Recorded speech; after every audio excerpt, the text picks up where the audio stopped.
Now let us discuss our next chapter, that is meshing.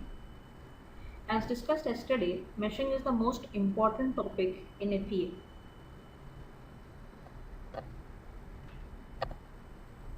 Meshing is the discretization of a component into a number of elements of defined size. These elements can be of different types like 2D, 3D or 1D, and of different shapes like tetrahedral and hexahedral in 3D or triads and quads in 2D. In FEA, we divide the geometry into various small number of elements. These elements are connected to each other at points that are called as nodes.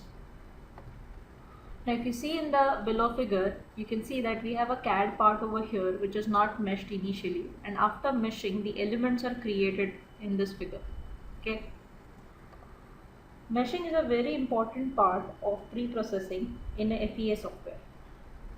In Ansys Workbench, we have many tools for creating the mesh. The most important factor about meshing is that what should be an effective size and type for meshing. An effective mesh is the one that requires less time to create the mesh and which gives maximum accuracy. In Ansys Workbench, we can first create the meshing using the default settings whatever we have, and then we can use the tools that are available for creating an effective mesh or for refining the mesh. So if you see in this figure over here, you can see one model which is already meshed using some settings. So here we have used the default mesh settings. So by using the default mesh settings, we have generated the mesh over here. But if you see in some areas, it has created a coarse mesh. So the default mesh that we create will produce a coarse mesh, after which you can use the refinement options or some advanced settings to produce a finer mesh. So if you see this image over here where the meshing looks much more finer. Okay. Now the meshing can be created using the meshing window, which is a standalone system. You can see over here, this is a standalone meshing window which we can add from the component system, and this can also be used for generating the mesh. If you add this as a standalone system, you will only get the geometry and the mesh settings. You will not have the engineering data for it. That means you will have to attach another system, or you will have to take this to another system where this geometry and the meshing can be used, or the meshing can also be created in a mechanical window. If you see, the model cell over here is nothing but the mechanical window, which you will have in any analysis system. You add any analysis system, whether it is structural, thermal, model, you will get the model cell inside that. Okay. Now in Ansys Workbench, we will be studying about two types of mesh settings, that is global mesh settings and the local mesh settings. We will be discussing both the types in the coming sessions. And while we are discussing about these mesh settings, we will also be discussing about some more tools, that is geometry optimization and assembly contacts. So let us start discussing about the graphical user interface involved in the mechanical window. Okay. So let me add one analysis system. I have added one static structural analysis system over here. After that, we will import one geometry. Okay. After importing the geometry, we will now enter into the model cell. As soon as you double click on the model cell, you will enter into the mechanical window, which can be used for generating the meshing.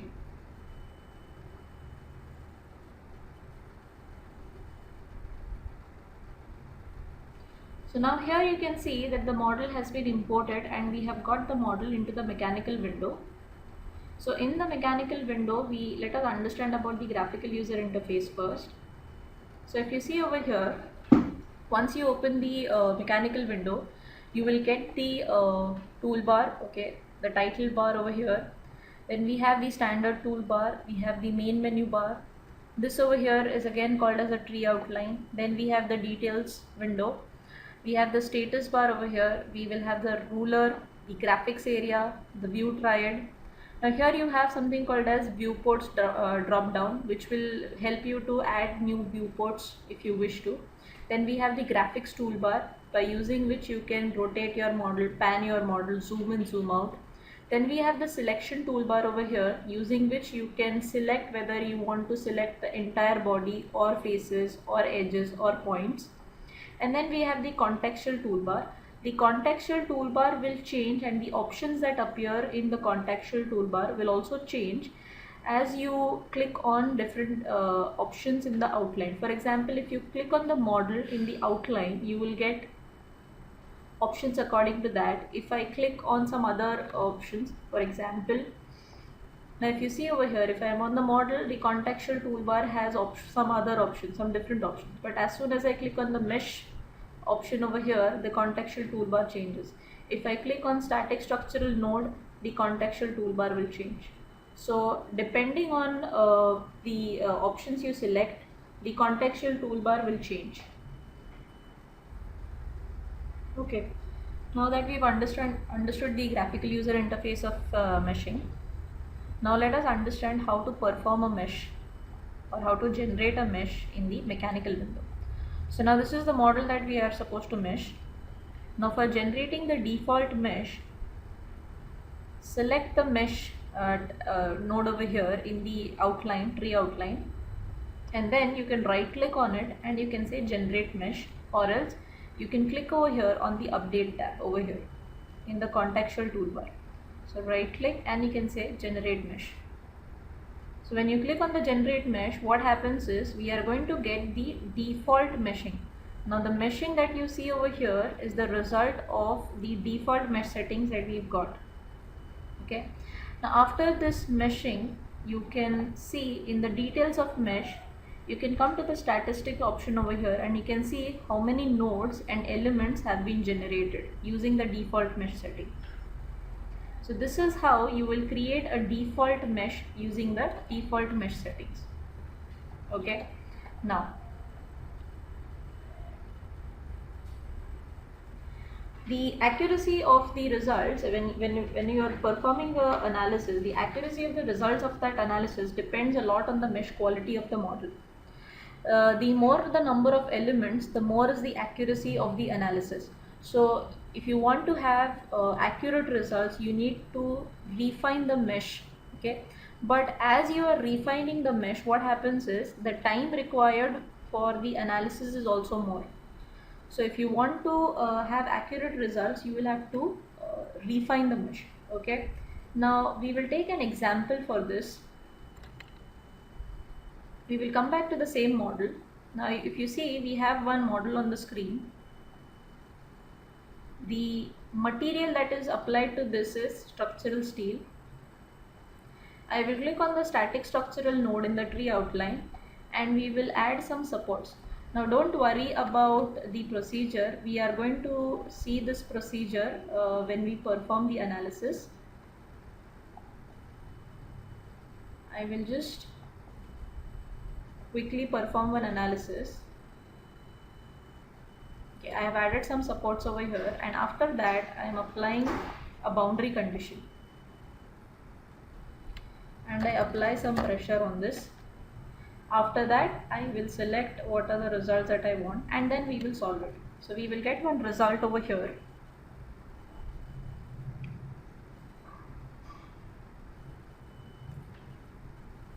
After the results, if you see, because I have asked for the total deformation after applying this pressure, you can see the value of the total deformation. Now according to this analysis, I am getting a deformation of 4.7693 mm because of the pressure applied.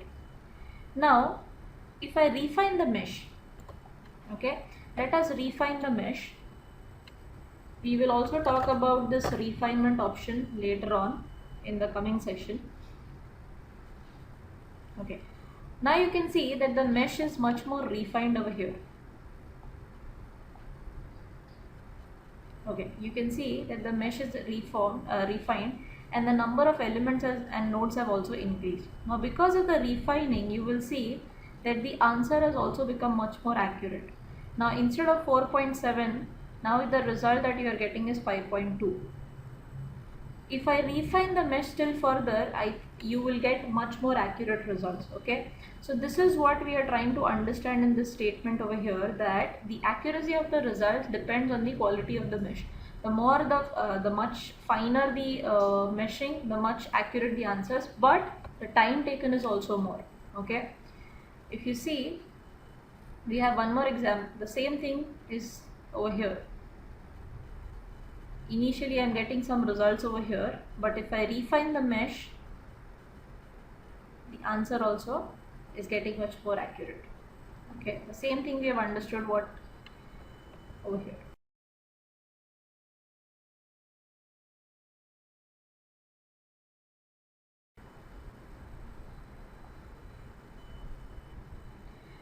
Now we will understand how to refine the mesh. Now we have lots of options that we will be studying. As we discussed, we will be studying the global mesh settings and the local mesh settings.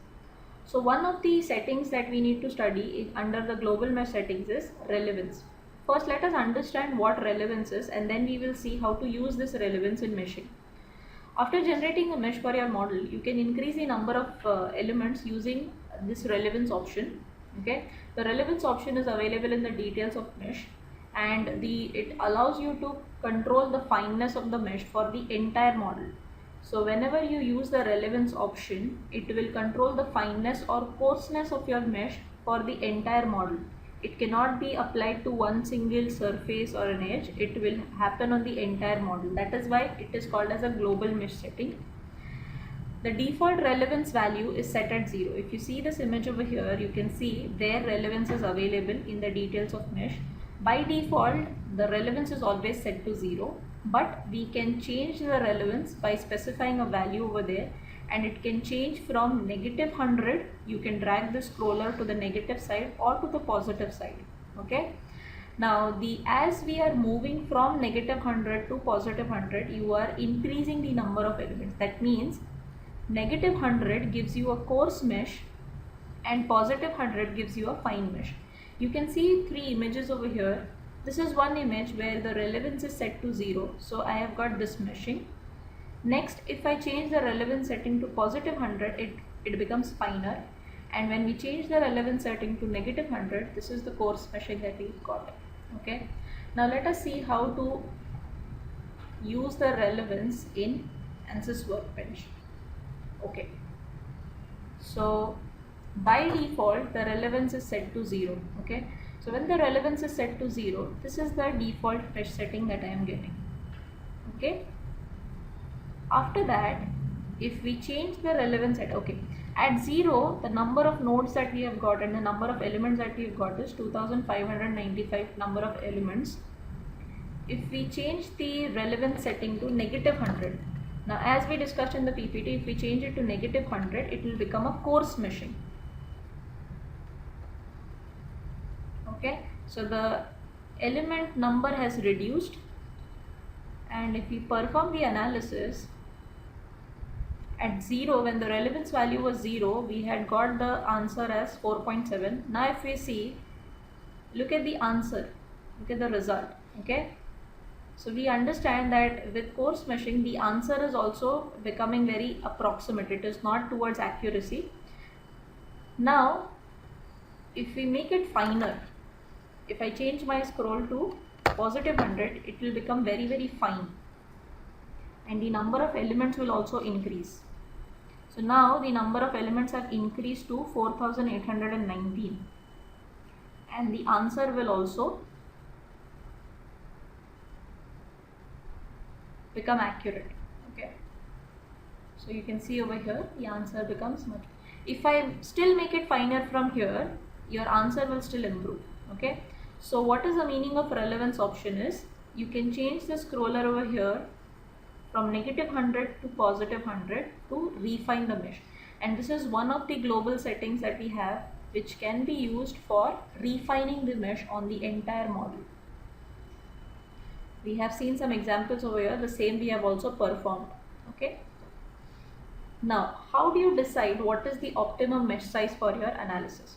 Okay, now it is very difficult to understand what should be the optimum mesh size, what should be the effective mesh size for my analysis. So when we are performing an analysis, if we refine the mesh, or if we keep on refining the mesh, your answer will become much more accurate. But as we are refining the mesh, what happens is the time taken for the analysis also increases. Okay, so as a design engineer, we need to keep a balance between the time required and the accuracy. Okay, in some cases, if it is a very complex model where time is not the primary constraint but accuracy is, means if we want much more accurate results, then in that case you can refine the mesh till you get an accurate answer. Okay, but in some cases where time is important, in that case you can have a in between mesh, means you can keep the refinement at zero and you can get an answer. So it is very, very important to keep a balance between the time and the accuracy. Okay, now let us understand this. We will take the same example. Now the refinement, we have achieved the maximum refinement, but still from here, if I still want to refine it much more, okay, now what we can do is we can give an element size over here. Currently it is a default element size, means the element size is being decided by the relevance value. Okay, but now if you want to give your size, if you want to assign a element size, you can assign it over here. Okay, now when you assign the element size, you will see one scroller over here. Along with the scroll, you will see one circle. If you see, you can see one sphere in the center of your cursor. That shows you what is the element size going to be. Okay, so now see, if I increase it to 3, your sphere also increases and it shows what is going to be the element size. So now from this side, if you see, 3 is very, very small. So let me change it to 10, okay, or maybe 12. Okay, so I will say that I want the element size to be 12 and I will remesh my model. So now the element size is going to be 12 or lesser than that, because the refinement is at 100. Now the number of elements from 4819, it has increased to 13,277. After which, if I solve my analysis again, previously your answer was somewhere around 5.2. Now if we see, the answer will increase. So now you can see that it has become 6.05. So from 5.2, now it has become 6.05. If we still mesh it further, refine it, let me make it as 10. I am reducing the mesh size, that means I am increasing the elements, so that my answer becomes much more accurate. Okay, so now the number of elements has increased to 18,571. Let us have a look at the answer now. You can see that the run time is increasing now. The time taken for the analysis is increasing.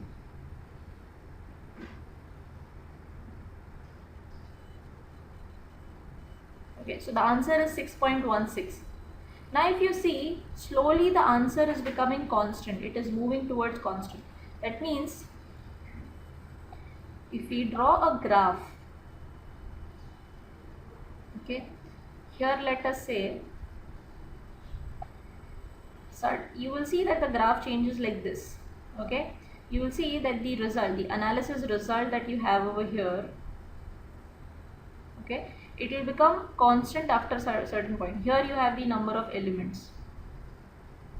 So as the number of elements are increasing, you will see that your answer is also becoming much more accurate. But after a certain point, you will see that, so we can understand over here that as the number of elements increase, the accuracy of the analysis also increases, but after a certain point you will see that it becomes almost constant. So from this graph, or from this, you can decide what should be the optimum mesh size. Okay, you need to keep a balance between the time and the accuracy. Okay, so this is what we are trying to discuss over here, that you need to maintain a balance between the time taken and accuracy, and this understanding will only come after some time, means after you have spent some time in FEA analysis and everything. Okay, so this will come according to experience and according to the use of software. In the previous videos, we have understood how to generate the default mesh. Also, we have understood about relevance and its uses. Now we will continue to learn about some other meshing tools. So now we will discuss some more tools like the global mesh settings and the other mesh settings that are available in Ansys Workbench. And while we are discussing about these global mesh settings, we will also understand how to give the element sizes. There is something called as advanced size function available in the global mesh settings. We will also be discussing about that. And then we will also discuss about mesh metrics, that is how to check the element quality. Once the meshing is done, we need to understand whether the elements that we have generated are of good quality or not. So for that we will understand about the mesh metrics.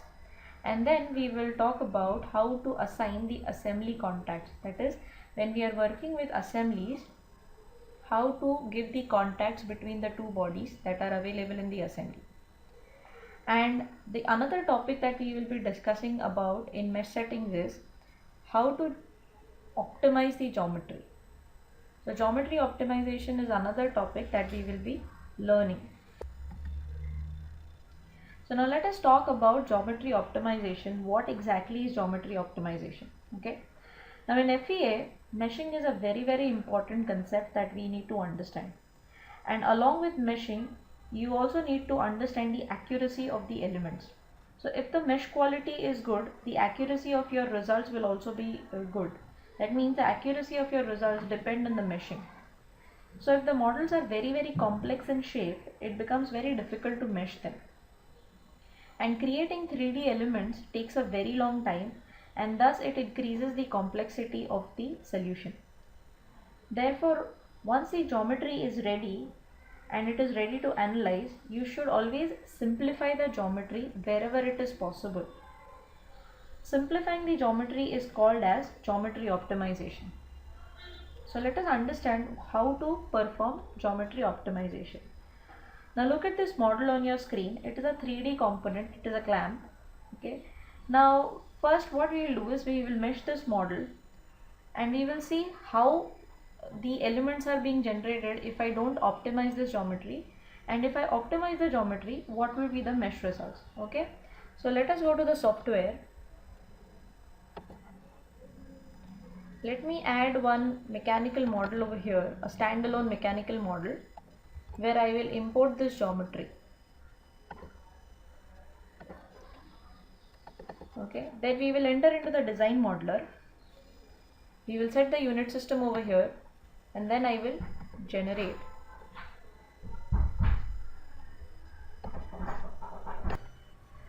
So once the geometry has been generated, you can see the geometry on the screen now. Now if you look at the geometry, it is a very simple model. It is a clamp that we have imported. Now let us take this geometry into the mechanical model. So I'll double click on the mechanical model so that we enter into the mechanical window. And now using the default mesh settings, we will mesh the model.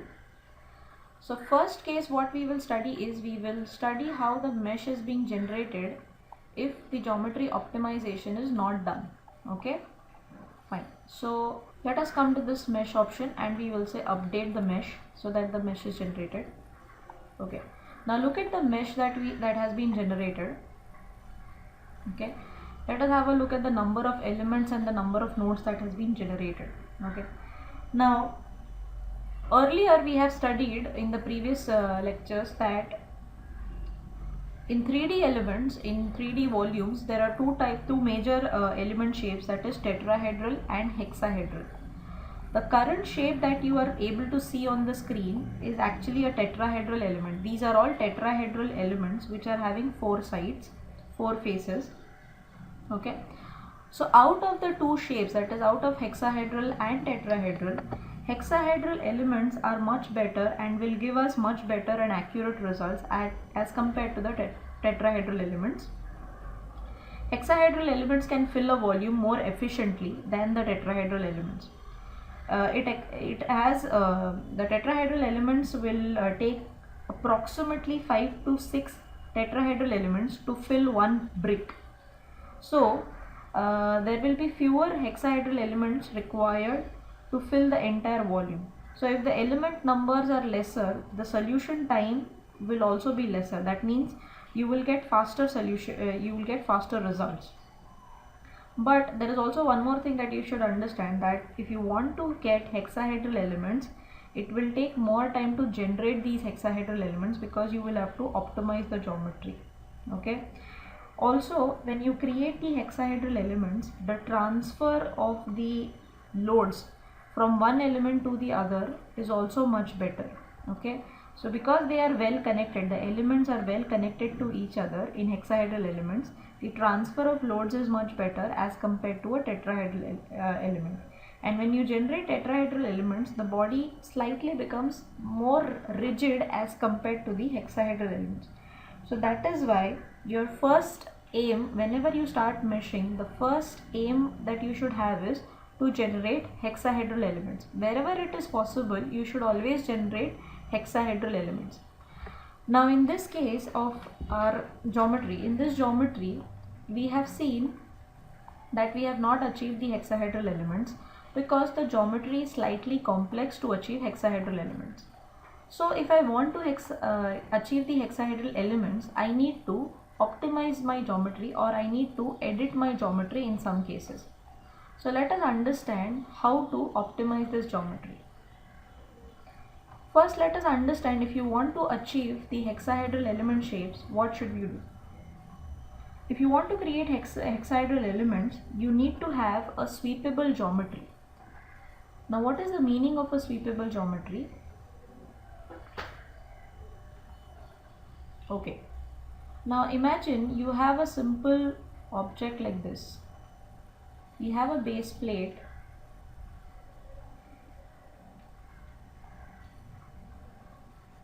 Okay, this is my base plate, and we have a boss feature like this. That is, we have a cylinder like this. Imagine this is a volume that we have. Now this is one single geometry that we will be having. Let me erase this over here. Okay. Now let us say this is the geometry that you have. Okay. Now again, in this case, if you try to mesh this geometry, which is a whole geometry, you will not achieve tetrahedral elements because it is not a sweepable geometry and it is not a uniform structure. So on this geometry, if I want to achieve the hexahedral elements, what should we do? We need to convert this geometry into a sweepable geometry or a uniform geometry. So what I can do for this is, I can split the body over here. Means if I look at the front view of this model, it would be like this.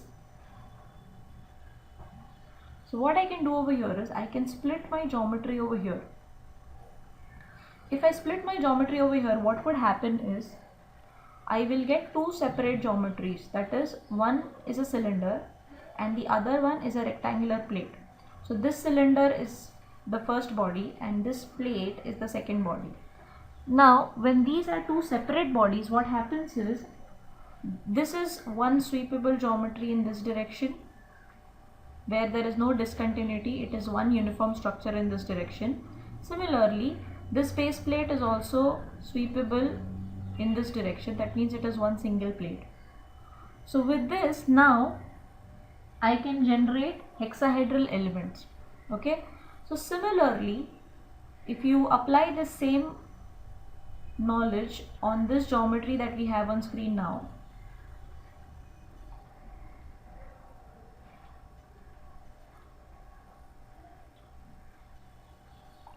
so in this geometry, if I want to achieve hexahedral elements, I need to convert this into sweepable geometries so that they become uniform. Now for doing that, what I would have to do is, okay, look at this geometry. If I cut the geometry over here, if I split this geometry over here and over here, what will happen is, these two flanks of the clamp will become separate and this geometry over here will become separate, due to which I will have three geometries or three bodies in this model, and all the three bodies will be uniform. Now let us see how to split these bodies. So the first tool that we will be understanding in geometry optimization is the slice tool. The slice tool can be used to split the geometries or split the model into multiple bodies, multiple uniform bodies or multiple sweepable bodies, which will help me to achieve hexahedral meshing. Okay, so let us go to the slice tool.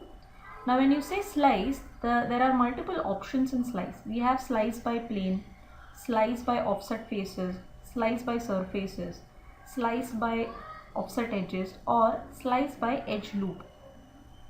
Out of this, now in current case, I can use the slice by plane or slice by surface. First, let us understand the slice by face option. Slice by plane. So for that, first I need to have a plane over here. For that, what we will do is we will create a plane over here. I will say I want to create a plane from the face, and now I will select this face. I don't want to offset this plane in any direction, so I will just say generate. I have achieved one plane over here, if you see. Now I'll use this plane to cut the body. I'll go to slice by plane option. The base plane is plane number 4, and I will say apply, and then we will say generate. Now please understand, currently we have only one body over here. As soon as I say generate, I get 3 bodies. So I get this flank, I get this body, and then this is the other flank that I have. So this is one single, okay, let me hide this body, let me hide this body. So if you see, this is one simple geometry, which is one uniform structure, which is sweepable in this direction. Then again, if you look at this body over here, if you look at this body, again this is simple extruded geometry.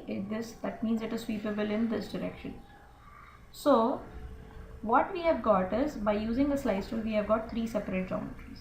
Okay, now they look transparent, so I will just switch off this frozen body transparency so that they look opaque to me.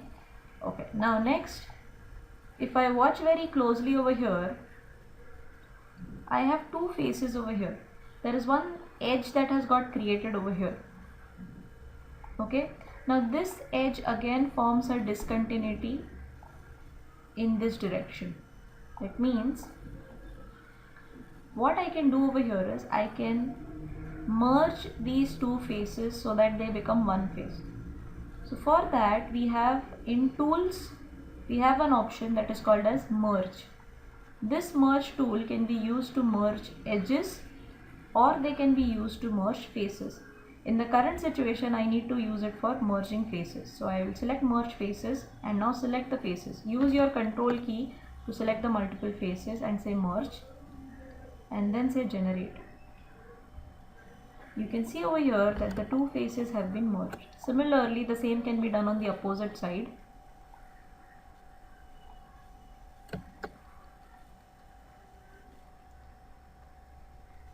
Once the merge is applied on the opposite side, this is the result that we've got. So now we have merged both the faces on both the sides. Okay, now once the optimization is done, in this case what we have done for optimization is we have sliced the geometry so that we can get hexahedral elements, and then we have also merged the faces over here. Okay, now let us go back to the model. Here it will ask me whether you want to refresh the data. I will say yes over here. Okay, let the geometry get updated. Okay, now once the geometry has been updated, we will again come to meshing, and here again we will go for default meshing only. I am not changing anything. I'll go for default meshing. But now in this case, because we have sliced the geometry, you can see over here that everywhere we have achieved the hexahedral elements. Okay, so if you have sweepable geometries, or if you have uniform geometries, the default meshing, the first meshing that you generate, will always give you hexahedral elements. But if the geometry is not sweepable and not uniform, the default meshing will give you tetrahedral elements. So this is how you can use the slice tool and the merge tool for geometry optimization. Let us continue with the meshing tools. Now we have understood how to achieve the hexahedral elements by editing the geometry. This is one of the methods that we've understood to achieve the hexahedral elements. In the future topics that we learn, we will be understanding some more topics with the help of which we can achieve hexahedral elements. Now that we have achieved the elements, we will understand how to check the quality of the elements, because it is very important that to understand whether the elements that we have got are of good quality or not, because if the quality of the elements is good, the results that we will achieve will be much more accurate. So let us understand how to check the quality of elements. So to check the quality of the elements, what we need to do is, once the model is meshed, you will come to the details of the mesh, and in statistics you have some option which is called as mesh metric. In that, the default setting is none, and here if you click on this arrow, you will see there are lots of parameters by which you can check the quality of the elements. So the first option that we will see is element quality. As soon as you click on the element quality, you will see that there is one graph that is achieved. You can see this graph over here, and you can see some settings. So let us understand what does this denote, or what does this indicate to us. The element quality gives us the composite quality of the mesh that ranges from 0 to 1. If the value of 1 indicates that the shape of the element is a perfect cube, and a value of 0 indicates that the element has 0 volume or negative volume. That means the values which are closer to 1 indicate that these are all good quality elements, and the values that are closer to 0 indicates that these are bad quality elements. You can also click on this graph over here, and you can see which are the good quality elements. So all these which are closer to 1 are indicating that these are all good quality elements. But we also have some elements which are closer to 0. We have 0.5, ranging between 0.5 to 0.6. So these are distorting in shape, and they are denoting that they are slightly bad in quality. Okay, so this is what element quality indicates. Then you can also check something for Jacobian ratio. Now in Jacobian ratio, if the value is 1, it represents that it is a perfect shape. But as the Jacobian ratio increases, the shape of the element starts distorting. That means if you have a triangular element, let us say you have all triangular elements, so a perfectly equilateral triangle will have a Jacobian value of 1. But as the Jacobian value increases, for example, if the Jacobian value is 30, the shape would be something like this. If the Jacobian value becomes 1000, the shape becomes something like this. So the shape starts distorting. Similarly, if you have quad elements, so let us say this is a perfectly quad shape, so the Jacobian value will be 1. But as the shape starts distorting, as the Jacobian value increases, let us say this is having a Jacobian ratio of 30. Further, as it increases, let us say this is having a Jacobian ratio of 1000. So the Jacobian ratio is nothing but a shape check, and it indicates according to the values denoted. So the values which are closer to 1, that means it is having a perfect shape. But as the values start increasing, that means the shape is getting distorted, and these are becoming bad quality. Okay, fine. Next, we can also check for the warping factor. Now what is the meaning of a warping factor? Warping factor is nothing but it gives us the out of plane deviation for the elements. That means, let us say you have a quad element. Now how do you check the warping factor? What we will do is, we will assume that there is a diagonal drawn in the quad element. So what happens? This becomes one triangular element, and this becomes the other triangular element. and then we will draw two normals from the triangular elements, and whatever is the angular deviation is reported as the warping angle or the warping factor. Okay, so if they are perfectly, means if it is a complete flat element, then the normals will have 0 degrees. That means they are not deviating, they are exactly lying in the plane.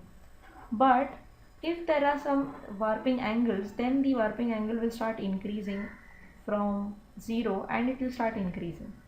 So suppose if you have some warping angles, let us say we have a quad element. Let us say this is perfectly lying inside the plane and there is no deviation, so the warping factor is 0. But in the same case, let us say this is the element, and then from here if we have some deviations,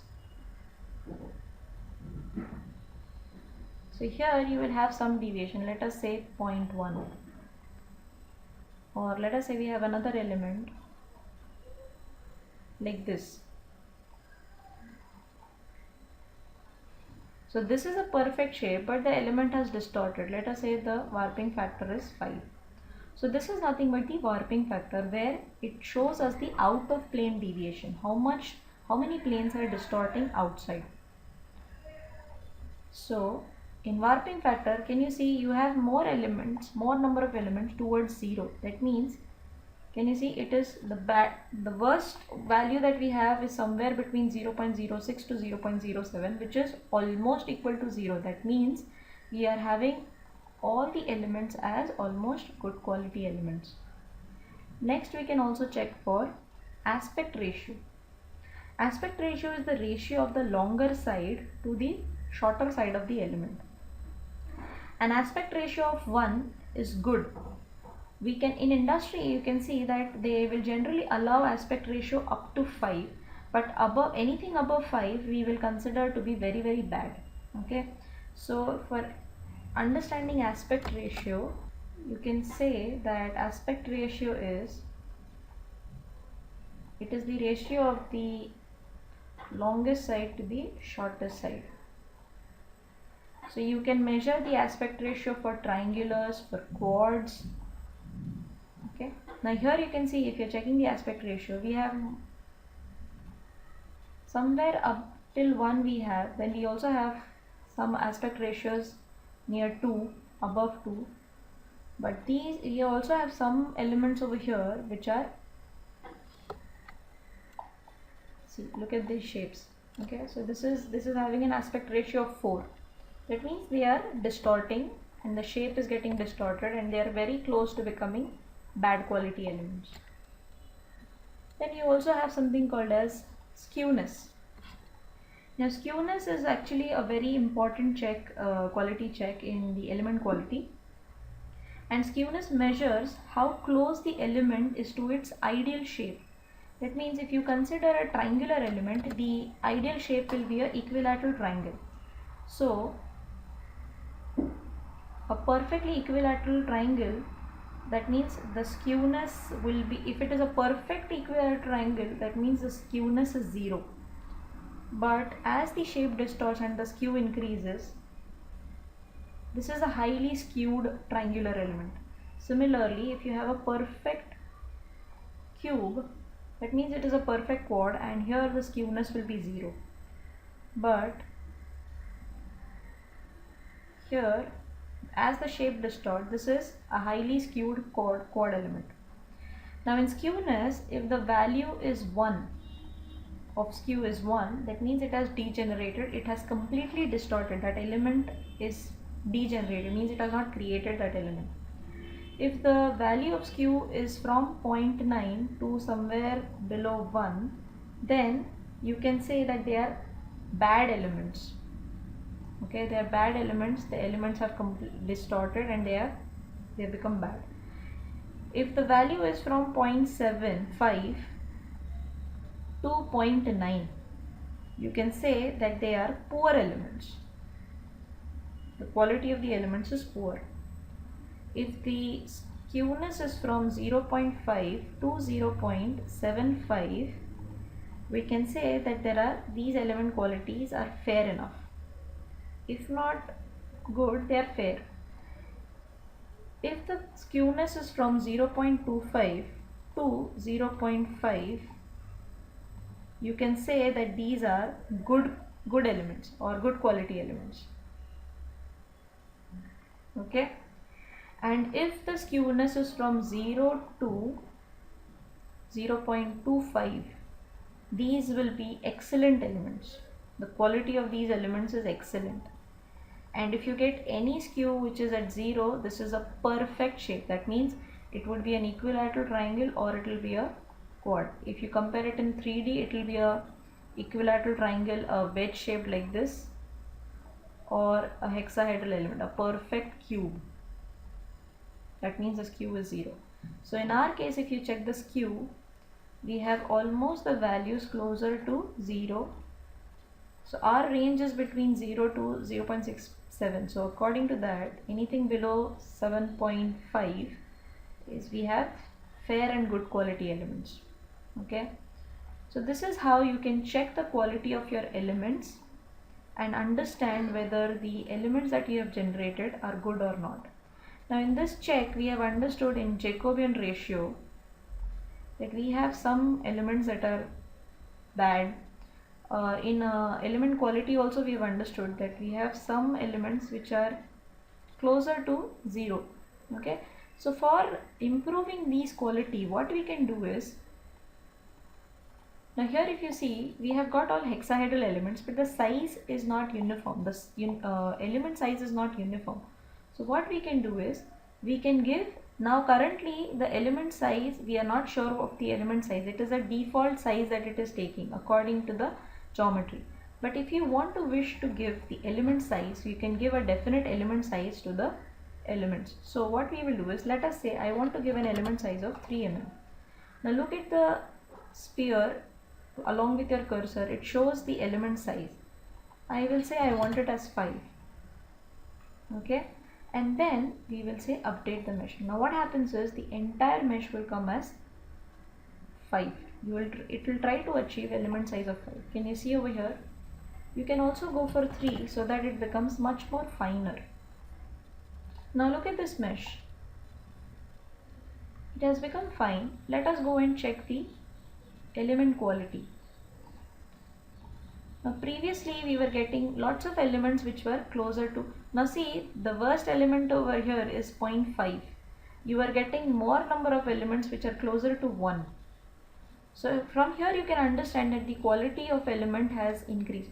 But here you will see that there are two types of elements that have been generated. There is one more element shape that has been generated, which is wedge shape. Wedge shaped element is nothing but, it is like this.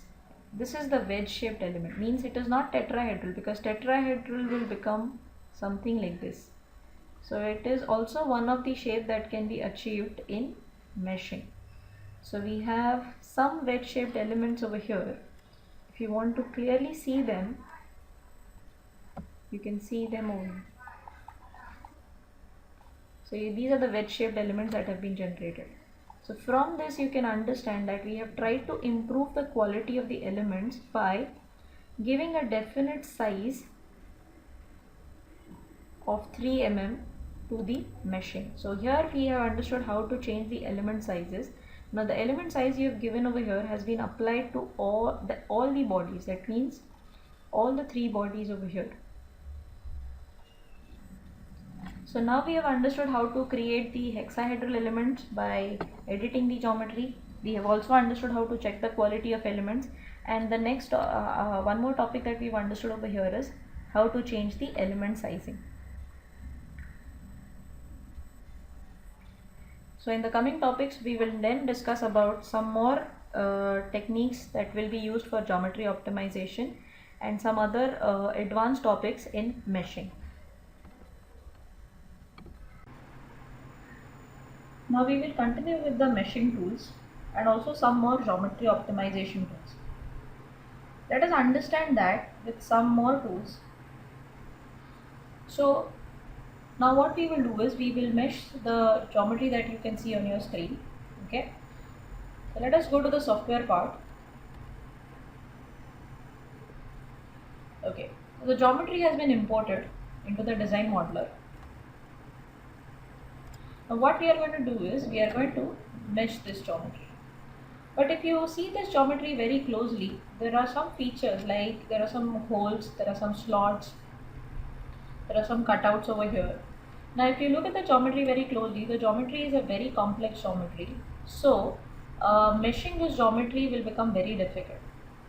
Now previously when we saw the example of a clamp where we used the slice tool to create the hexahedral elements. Now in this case, creating hexahedral elements won't be possible because it is a very complex geometry. And if I have to create the hexahedral elements by slicing the geometry, it will take a very long time. So what we can do is, we can let the geometry be like this only and we can generate tetrahedral elements. But the tetrahedral elements that we generate must be of good quality. The second thing that we can understand over here is that the geometry is a symmetric geometry. If you see over here, according to this view triad, the geometry is symmetrical about the zx plane. Okay, so if you see the orientation of the zx plane, this geometry is completely symmetrical about the zx plane. So as we discussed earlier, whenever you create a geometry and you have to take that geometry for analyzing or for meshing, wherever it is possible to simplify the geometry, you should always simplify the geometry. Why? Because as you simplify the geometry, the complexity of the geometry will reduce and it will be easier for us to create the elements and to also perform the analysis. So in this case, as the geometry is symmetrical, what we can do is we can create a symmetric model. We can have only half of the model for analysis. The second thing is, there are a lot of features over here. If you can see, there are a lot of hole features over here. There are a lot of extrusions, slots and everything. Okay. Now, whenever you create a geometry, there are two types of features in the geometry. Now, what are the two types of features? Every geometry will have two types of features, that is design features and manufacturing features. Now what do you understand by these design features and manufacturing features? Now first let us talk about the design features. Now assume you have a bracket like this.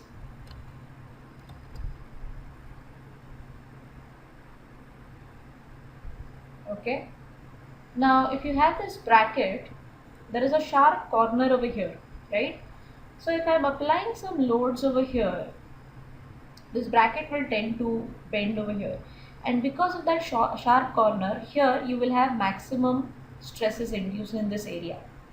So to reduce the stresses in this area, what we can do is we can add a fillet over here. So if I add a fillet in this region, what will happen is the design will be much better and the stress will reduce over here, or the stress concentration which will be much better. Thus there will be no cracks developed. Because of the sharp corner, there are chances that there will be some cracks developed. So if I add a fillet over here, the stresses will reduce. So this fillet over here becomes a design feature which we have added as per the design, as per the loads. Okay, and then we have some called as manufacturing features, which are only there in the design for some aesthetic looks or for handling purposes. For example, if there is a plate, sharp plate with sharp edges, what we can do is, as these corners can get spoiled because they are sharp or somebody might get hurt by handling, what we can do is we can add fillets at the sharp corners. Okay, so what happens, this feature over here, these fillets over here, they are not contributing in the design part, they are only there for the handling purpose. So this becomes as a manufacturing feature. So if you have any manufacturing features in your design, now this you will understand and you will have to understand this according to the design. You need to think whether that feature over here is a design feature or a manufacturing feature. Now let us assume, can you see these extrusions over here? You have some extrusions over here, right? Now according to me, now let us say these are only here for the design, for some purpose. It is not going to contribute in my design. So what I can do is I can remove these features from my design. Similarly, there is one slot over here. Again, if this slot is not necessary for my analysis, I can remove the slot over here. Similarly, I can remove these hexagonal cuts that are there. Okay, I only need the whole feature. I don't need these hexagonal cuts over here. So for this purpose, what you need to do is you need to use some tools over here in the design modeler to edit the geometry. Again, this is a part of geometry optimization. So let us understand how to remove the unwanted features from the design. So the first thing that I'm going to do is I'm going to remove these extrusions over here. For that, I will go into the create option and I will say face delete. In face delete, I'm going to use the faces. You can use your control key to select the multiple faces. And after that, you will say apply over here and we can say generate. As soon as you say generate, you will see that those faces have been deleted. Similarly, there are a few cutouts over here. Again, these are not needed. So here, what I'm going to do is I'm going to fill these with some volume. Okay, now let us move to the next option, that is we have some hexagonal cutouts over here. Now let us say these hexagonal cutouts are not needed. I need the whole, but I don't need this cutout over here. For that, I am going to use the fill tool. Now in the fill tool, we have something called as the extraction type. In extraction type, you have two options, bicavity and bicaps. The bicaps option is generally used for computational fluid dynamics analysis. And in this type, what happens is wherever there is an empty area or an empty void, it will be filled with a volume, and that volume can be used as a fluid in the CFD analysis. In our case, we are going to use the option bicavity. Now, once the bicavity option has been selected as the extraction type, now you need to select the faces. So now I'm selecting these faces over here, one by one, and then I will say apply. But before we click on apply, please understand that currently we have only one body over here. But as soon as I say apply and generate, you will see that one more volume has been created. Now this volume has been generated over here. Now the same procedure you can use for filling the volumes over here also. So let us go to tools again, fill, bicavity, and we will select the faces again.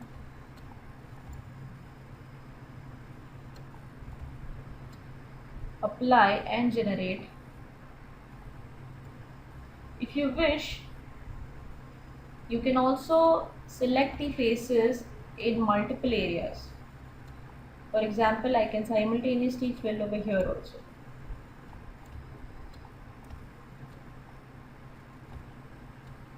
Apply and say generate. So the volumes have been now created. Now we have one body and then these are the filled volumes that we've got. Now I need to add these volumes in the gearbox housing. So what I'm going to do is I'll go to the create option, Boolean operations, and here you have some Boolean operations like unite, subtract, intersect, and imprint faces. So in our case, currently we need to use a unite option and then select the bodies. Use your control key to select all the multiple bodies, say apply and say generate. You can see that the hexagonal cutouts over there now have been filled. Next, what I'm going to do over here is I'm going to fill this slot over here. For the same, for this slot, we will use the same option, that is the fill tool, bicavity. I'll select the faces, apply, we will say generate. The volumes will be created again, and then again we will go to create Boolean operations and select the volumes again, generate. So you can see that the volumes have been created. So here what we are doing is we are optimizing the geometry as per our requirement. Wherever I feel that the feature is not necessary for my analysis, we are removing them and simplifying our geometry. If you see over here, there are two separate faces. So I'll use the merge face option and we will merge them. So now this face becomes one single face. Okay. So here you can understand that what we have done is we have created some editing. We have done some editing in the geometry. We have removed some features. We have filled some volumes, and we've also used the Boolean operation. Now, as we discussed that the geometry is symmetrical about the z-x plane. So what we are going to do is, instead of considering the whole volume for analysis, we will only consider half of the geometry. For that, we can go to the tools page, tools option, and symmetry. Now here you have to select the number of planes by which you want to split the geometry or add symmetry. So currently I want only one symmetrical plane, that is the zx plane, and then you have to select the plane. So here I am going to select the zx plane, but if you notice that the zx plane orientation is somewhere over here. So what we can do is we will have to create another plane in the center, okay, and then we will cut the geometry. So for that, let us first create the plane in the center of the geometry. Okay, so let us create the plane. Now I will create the plane using from plane option, and the from plane option would be the zx plane. I want to offset the zx plane, and the offset direction would be the blue colored axis is the z axis, so I need to offset it in the z axis, and the value will be -8. Why? Because the positive is in this direction, so I need to move it in the opposite direction, and we have moved it by 8 units, and we also generate. So the plane has been generated. Now again I'll go to the tools option, symmetry. I need to cut only about one plane, and the symmetry plane is the new plane that we created, that is plane 5. Apply, and I need to create a full body symmetry, and it is going to be for all the bodies. Generate, and that is the cutting plane. So I have the half body. Now this half body can be taken into the mechanical window.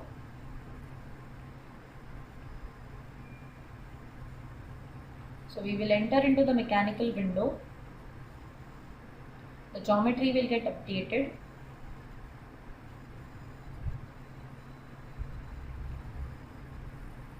So this is the geometry that has been imported. And now you can create the meshing. So I'll click over here on the meshing. You can see that the symmetry plane or the symmetry region is highlighted over here, which shows that this is the half geometry that we have got from the design modeler. So you can click on the meshing and we can say update to generate the meshing. So as we have only used the update option, that means it is the default meshing that we've got. So what we can do is we can use the sizing option to give a default element size for the whole body. So you can click over here and you can say what should be the element size. Now currently if you say 3, the sphere is very large, that means the element size will be very high. So I will reduce it. Let us say it is 2, and or let us say it is 1.5, and let us update the mesh. So now we will get the entire meshing according to 1.5. Okay, you can see the number of elements and nodes generated, and you can also see the element quality. So here you can see the quality of the elements generated. Okay, and here you can see that these are all tetrahedral elements that we have got. Okay, so this is how you can optimize your geometry by deleting unwanted faces, by filling the volumes of by filling the cutouts or slots, and by creating a half model or generating a half model by using the symmetry tool. So from this you can understand that whenever you create a geometry, the first thing that you need to do is analyze your geometry, whether you can simplify that. And if the answer is yes, that you can simplify the geometry, simplify it. If it is symmetrical, create the half model or create the 1/4 model using the symmetry region. Create the half model, then understand which are the design features, which are the manufacturing features. If you have some manufacturing features in your design, remove them and then take it into the mechanical model for generating the meshing. Now the next topic that we are going to start with is advanced size function tools in meshing. This is a very important tool that we have to see under the meshing topic. Now in advanced size function tools, we have two major topics that we will study, that is proximity and curvature. Okay. Now what is this proximity and curvature? Let us understand this. The curvature option tool examines the curvatures on edges and on faces and tries to control the element size on these curved areas, whereas proximity controls the element sizes on smaller areas and specifically in the gaps. Okay, so wherever you have gaps, the proximity option will help us to control the element size over there, and the curvature option will help us to control the element sizes on curvatures. Okay. Now how will these tools help us to do this? So there are certain parameters under these topics that will help us to control the element size. Now what are these parameters? We have options like curvature normal angle, proximity accuracy, number of cells across gaps, minimum size, proximity minimum size, maximum face size, maximum size, and growth rate. So these are some tools that we will get under the proximity and curvature options. Okay, so let us understand how to use these tools. For that, what we are going to do is we are going to take this example of a connecting rod and we will mesh this model. So let us go to the software and understand the advanced size function tools.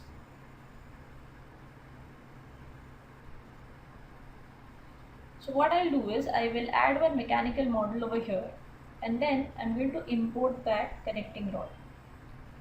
So this is the connecting rod that we have. Now there are a few changes that I want to make in the connecting rod. For that, we will enter into the design modeler. We will set the unit system over here and we will generate the model. Now look at the connecting rod that we have. Okay. Now what I'm going to do over here is I'm going to add a few fillets over here. For adding the fillets, what we will do is we will use the blend tool, fixed radius, select the edges on which you want to add the fillets. Okay, once that is done, you can give the fillet radius. So I will say that the fillet radius in this case has to be 1.8 mm. So you can see the fillet has been added. Similarly, I want to add some more fillets over here, and then you can give the radius. Okay, so my model is ready. Okay, even in this case I can add the symmetry region over here because the connecting rod is symmetrical about the YZ plane. So you can create a symmetric model and then take it into the mechanical window. So I close the design modeler and now we will enter into the mechanical model. Now you can see that the model has been imported into the mechanical window.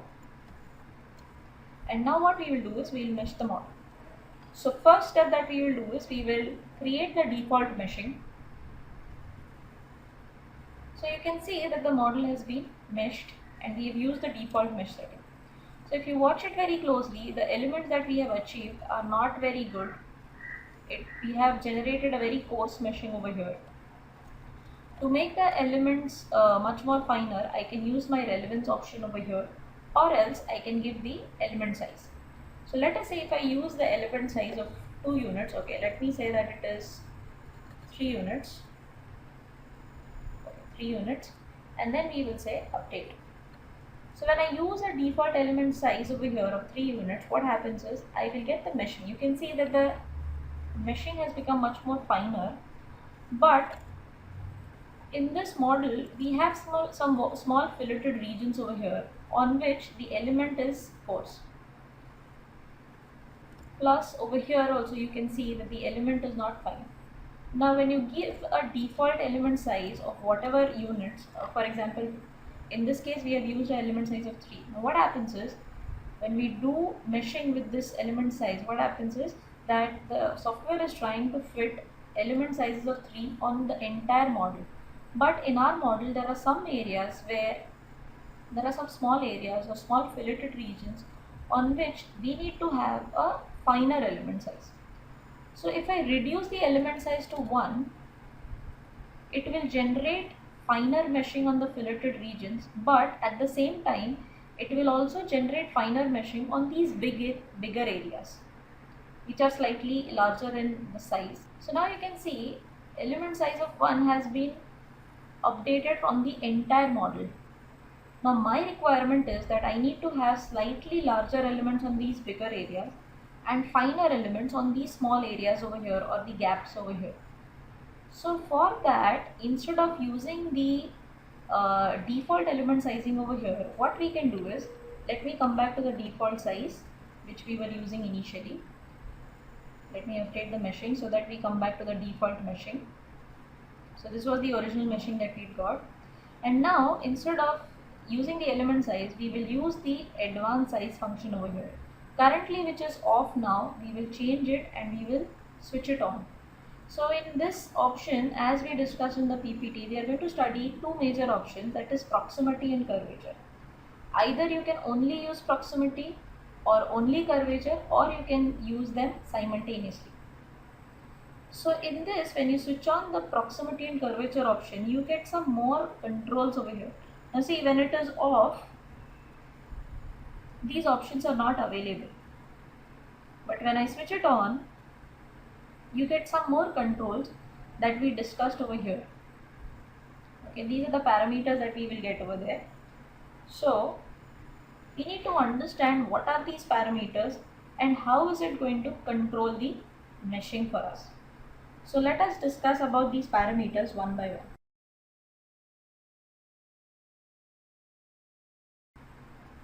First, okay, now the best practice to use this proximity and curvature is, as soon as you switch on this proximity and curvature, you get these parameters, and there are some default values which are set by default. Okay, these are the default values which are set according to your geometry, according to the size of the geometry and the relevance. Okay, so what we can do is, initially you can just accept the default settings that we've got. Okay, now in this you have something called as number of cells across the gap. Now what does this option do is, wherever we have gaps, for example this is a gap, here we have a gap over here, then this is also a gap. So here, how many elements, how many layers of elements do we want? I'll explain it to you. Now suppose if you have a model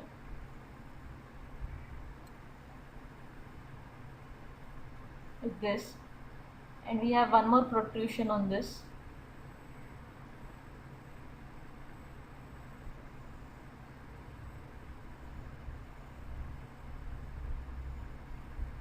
Okay, so now this over here is a gap. So what we can do is, we can control the number of layers of elements on this.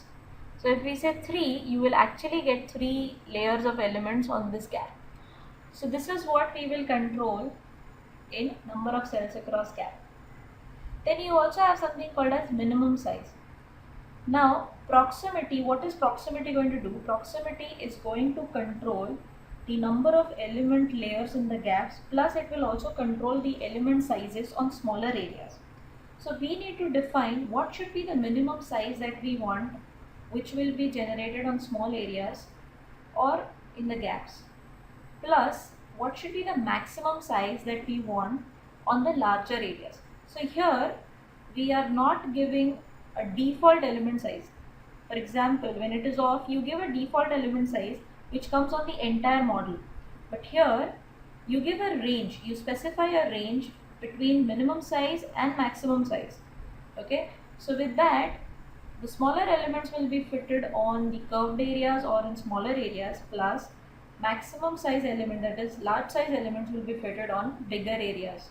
Okay, then you also have something called as proximity minimum size. Now what is this proximity minimum size? Proximity minimum size will be used to give a global minimum size in addition to the minimum size. So if you want to have, now here in this case if you see, the default minimum size is 9.10 e raised to minus 2, that is 0.009, somewhere around 0.009. Now if I want to give one more element size which is lesser than this, which will be fitted on very small areas or on in the gaps, in that case you can give the proximity minimum size which will be lesser than even this value. Currently if you see, both the values are same, but if you want to change this, if you want to reduce the proximity minimum size, you can reduce it. Currently I will not change it, I will keep it at default only. Then we have something called as maximum face size. The maximum face size is the maximum size of the surface measure, that is, the element must be larger than this size. So whatever elements you get, it is the face size of that element. The higher this value, the finer is the mesh. The lower this value, the coarse the mesh becomes. Okay. Then we have something called as a growth rate. Now growth rate is nothing but it is the increase in the element edge length with each succeeding layer of element. That means, now because you have given a minimum size and maximum size, what happens is, wherever we have smaller area, suppose we have a small slot or a small area over here. So what the software will try to do is, it will try to fit small elements in this region, okay, and it will try to fit bigger elements on the bigger faces, but suddenly it will not increase from a small element to a very large element. It will not happen. So growth rate is nothing but how should the increase gradually. So what should be the growth rate? So here if you notice that the growth rate can be given, you can mention any value from 0 to 5, sorry 1 to 5. That means if I, for example, if I mention a value of 1.2, that means the growth rate will be 20%, somewhere around 20%. So from a minimum size, you will get a bigger element 20% larger than this, then you will get 20% larger. So gradually the element size will go on increasing. That is nothing but the growth rate. Okay. Then you also have something called as the proximity accuracy. If you notice over here, you have something called as the proximity accuracy. The proximity accuracy is actually a control between 0 to 1. By default, this is always on 0.5.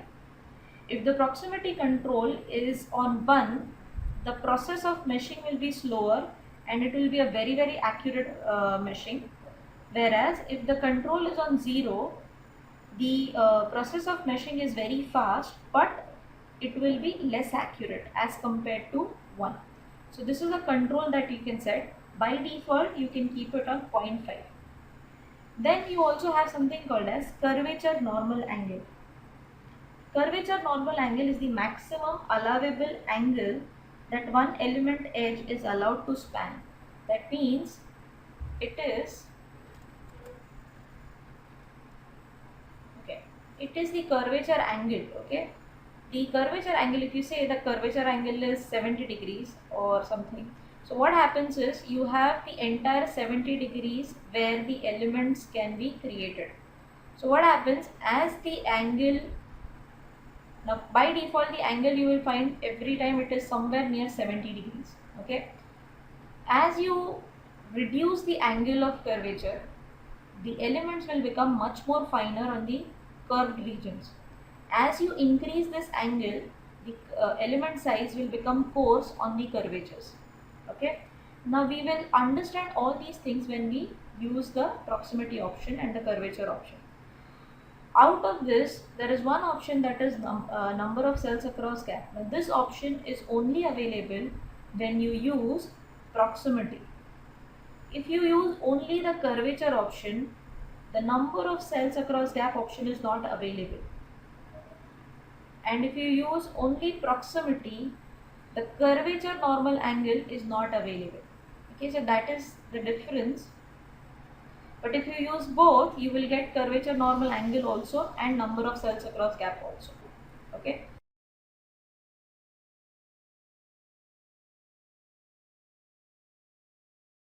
Also.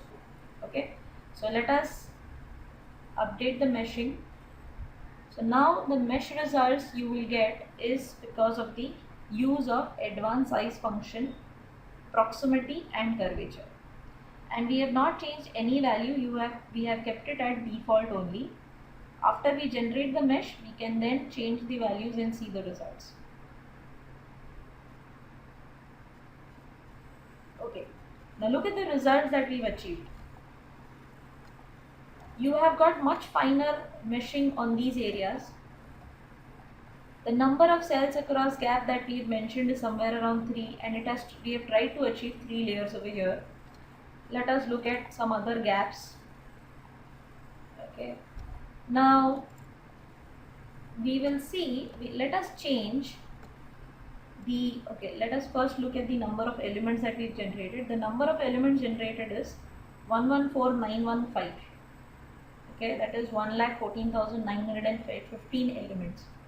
Now let me change the curvature normal angle. By default it is at 70 degrees. I will make it as 20 degrees. Also observe the meshing that we've got over here. Okay, now when the angle is changed to 20 degrees, and now let me update the meshing.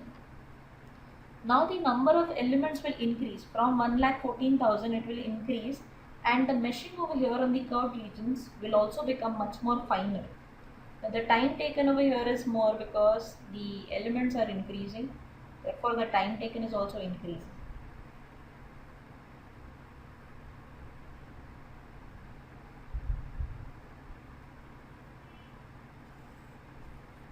See, look at this meshing now. So this meshing is much more finer that we got in the previous case, and the number of elements have now increased to 1,69,000. So from 1,14,000 the elements have increased. So from this you can understand that the curvature normal angle, if you reduce it, it will make the elements finer. Okay, I'll get back to 70 degrees that we start from where we started, and now we will start changing the other options like the maximum face size or the number of cells across gap.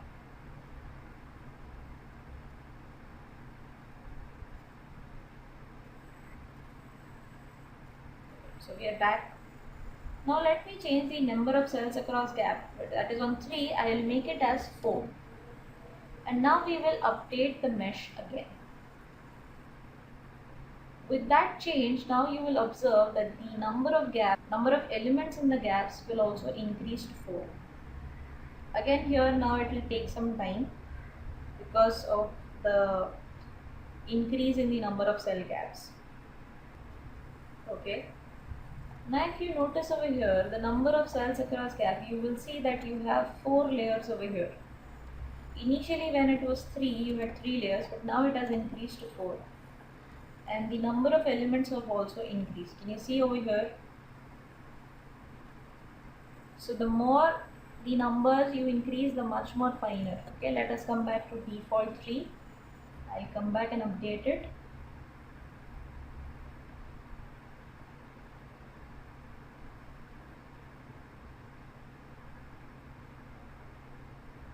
After that we will change the maximum face size.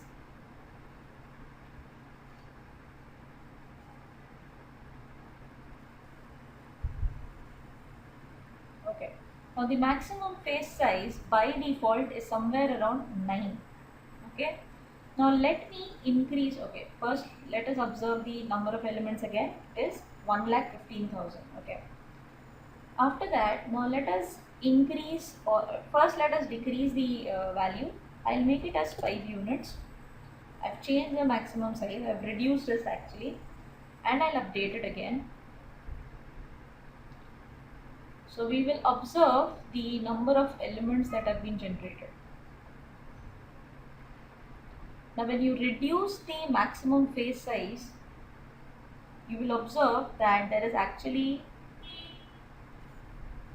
a reduction in the number of elements. Can you see? You will see that the number of elements have actually reduced. If I increase this value, initially it was 9, we made it 5, and now we are again increasing it to 15. So I am actually increasing it. Now if you observe the change in the number of elements, you will observe that the number of elements will increase. So your meshing will become much more finer. Okay. Can you see that? It has again increased. Okay. So from here you can understand that as you go on increasing the maximum face size, your meshing will become finer, and as you go on reducing the maximum face size, your number of elements will also reduce.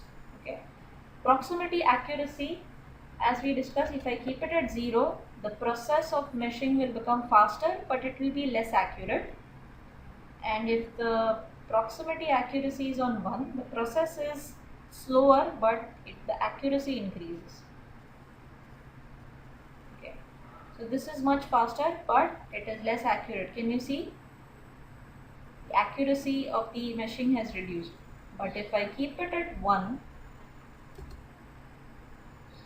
and we update it, now the time taken for meshing will be very high, but the accuracy will increase.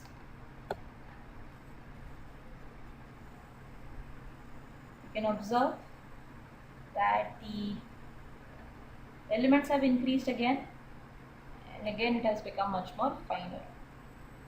Okay. Now if I only go for proximity option, you will see that you have only the proximity accuracy, you have the proximity minimum size, maximum face size, maximum size, and growth rate, and number of cells across gap. So you can use this. If I only want to control the element size on small areas and in the gaps, I am not interested into controlling the elements on the curved areas, then you can only use the proximity. Now in my model, if there are no gaps and there are no small areas, I have a lot of curvatures in my design, then I can only use the curvature option. But if your design is having curved areas plus gaps and smaller areas, then you can use both the options, that is proximity and curvature. Okay. Along with this, now after we have generated the mesh, if I want to see the elements, how they have been generated inside, internally, if I want to see the elements, I can use one tool over here which is called as the new section tool. Let me set my view to the top view, and now I'll switch on the new section tool, and now you have to draw the section plane. So I will draw one line by using a left mouse button. Keep your left mouse button pressed and draw one cutting line. As soon as you draw this cutting line, you will observe that the model has been cut. This is only for viewing the elements internally. So you can see over here how the elements have been generated internally.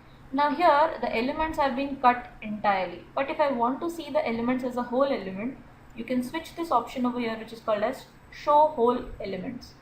As soon as you do that, you will see that the elements are seen as whole elements. That means they are not getting cut near the cutting area. And I can see how they have been created and how they have been generated. If I want to draw one more cutting plane, you can draw one more. So orient it again, and then you can add one more, and we can draw. You can also drag this cutting line to update the model. Okay. After this, if I want to draw one more, you can draw one more cutting plane. You can click over here and you can draw one more. So now you can see you have two slice planes over here. I can click on slice plane 1 and you can update this. Can you see this? Now here you can actually control which side to view. If I click on this side, you can see this side is visible or this side is visible. Similarly in slice plane 2, you can update how much area to view or which area to view. Okay. Once your job is done, you can delete the slice planes. You can click over here to delete the slice planes so that you get back your entire model again. And close this tool so that you get back your entire model. So this section plane over here is just a viewed option that you can use to view your elements internally. Okay. So that is nothing but your advanced size function tools, with the help of which you can create or you can control your element size on smaller areas or on curved areas and also inside the gaps. Up till now we have only seen single models. Now we will understand how to deal with assembly models. Whenever we are working with assemblies, we need to define the contacts between the two components or geometries. The advantage we have in Ansys Workbench mechanical window is that these assembly contacts are automatically defined.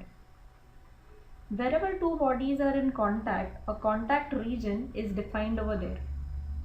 So the user does not have to manually define the contacts. So this is one of the greatest advantages we have in Ansys Workbench. Now let us understand how these contacts are defined. We will open one assembly.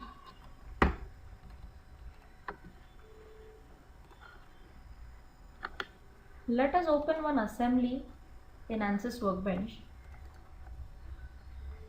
I will import one assembly over here. And now we will enter into the mechanical window. Once we come to the mechanical window, you can see the assembly that has been imported. The assembly has all these parts over here and the parts are renamed. If you see very carefully, the parts are renamed. Renaming the parts in the assembly is very important.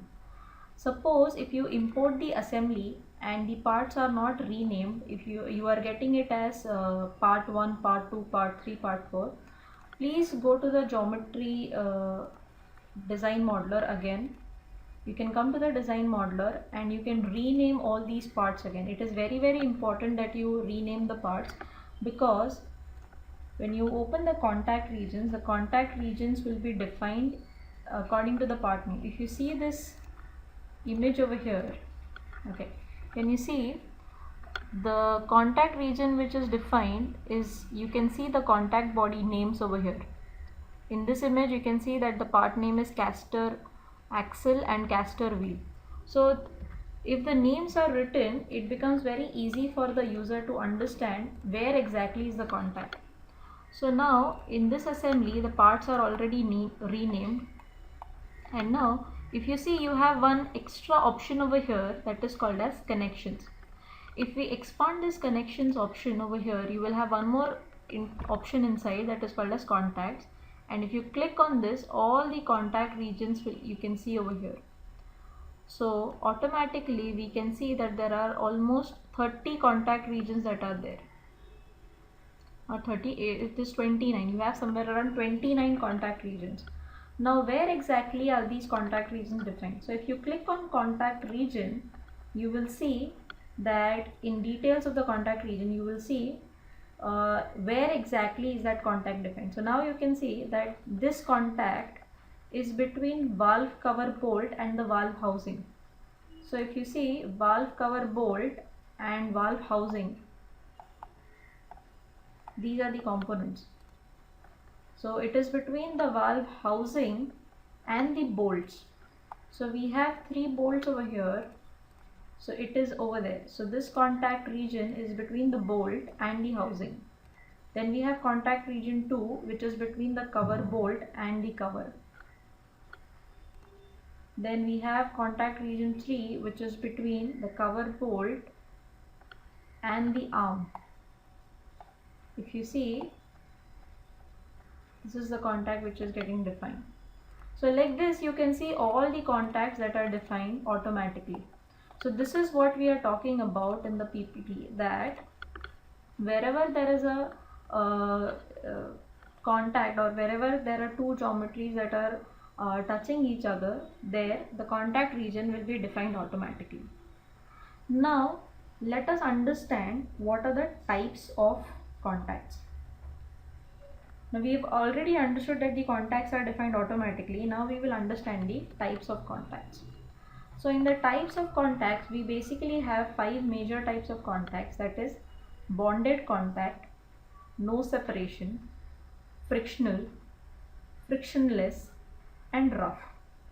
So there are 5 types of contacts, and these contact types are visible over here. If you select any contact region in the details window, you will see that where exactly is this contact. You will see the part names, plus you will see the type. So these are the 5 types of contacts that we are talking about. Okay, now let us understand what is the meaning of each and every contact. So let us talk about the first contact that we have, that is the bonded contact. The bonded constraint is the default contact defined between the surfaces. So this is the default contact which is defined between all the surfaces. Now these, whatever contact regions have come automatically, everywhere you will see that it is a bonded contact. So bonded contact is actually the default contact that gets applied to all the contact surfaces.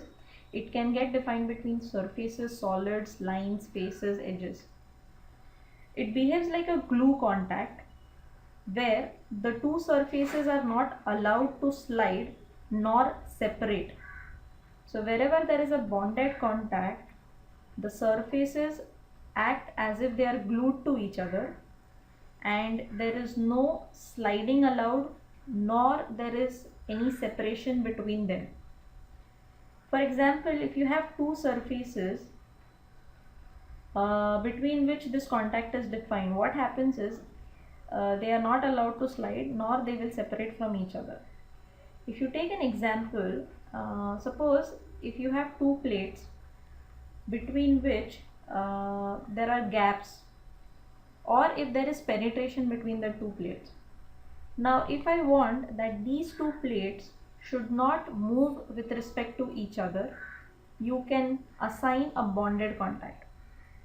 So even if there is a gap, there is a visual gap between the two plates, but still I want to say that these two plates should not move about each other, you can apply a bonded contact over there.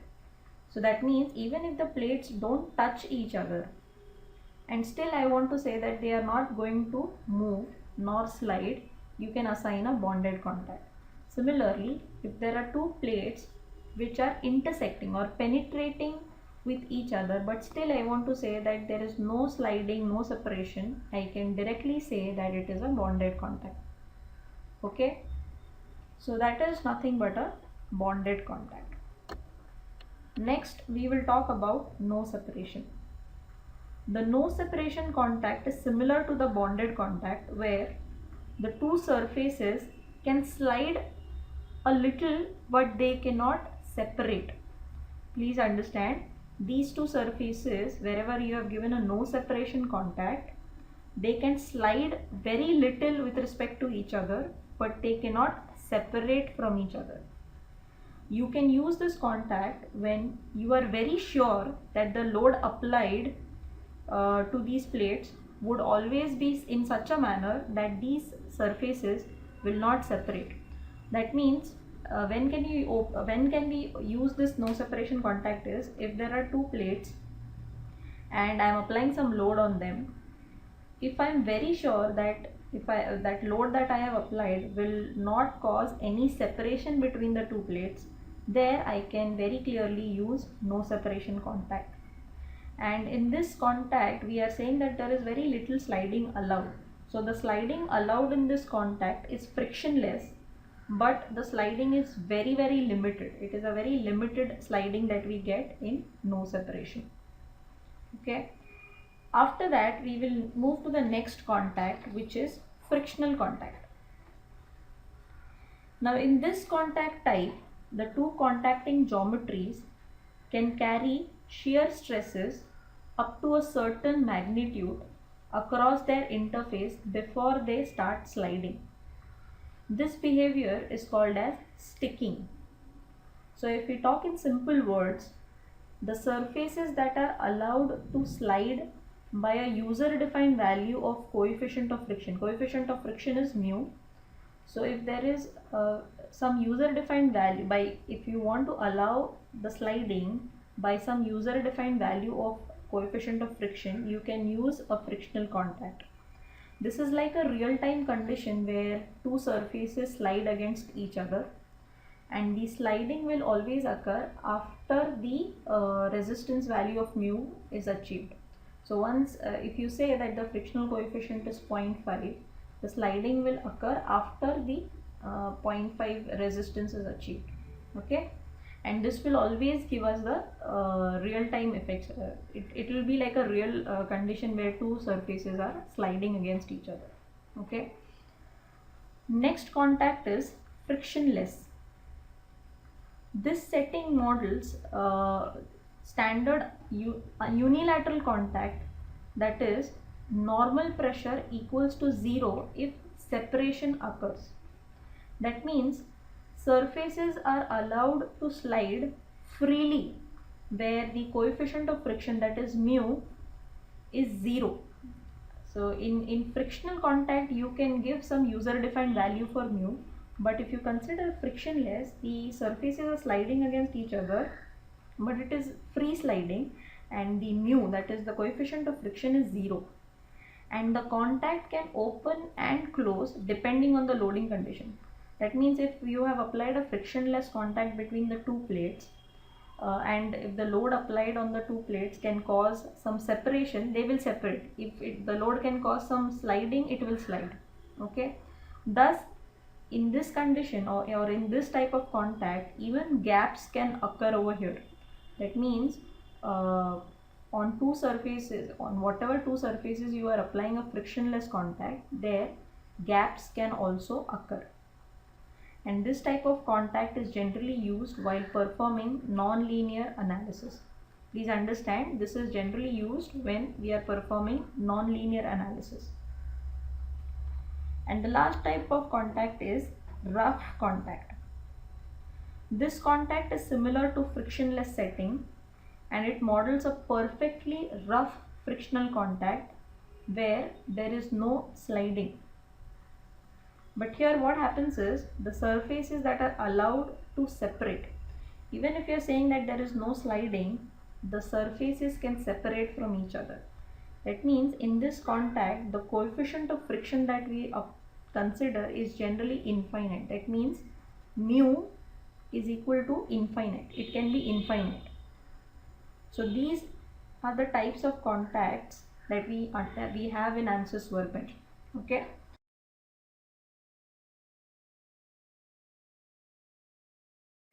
So I'll repeat it once again. Rough contact is a contact where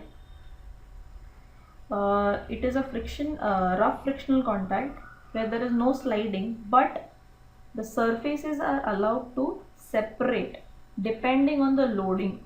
Okay, that means if the load applied is going to cause some separation, the separation will occur, but it will not slide against each other, and the friction coefficient of friction, that is mu, is considered to be infinite in this type of contact. Okay, so these are the types of contacts that we have, that is bonded, no separation, frictional, frictionless, and rough contact. Okay, now let us understand how to apply these contacts in Ansys Workbench. So this is the software where we have already imported the assembly.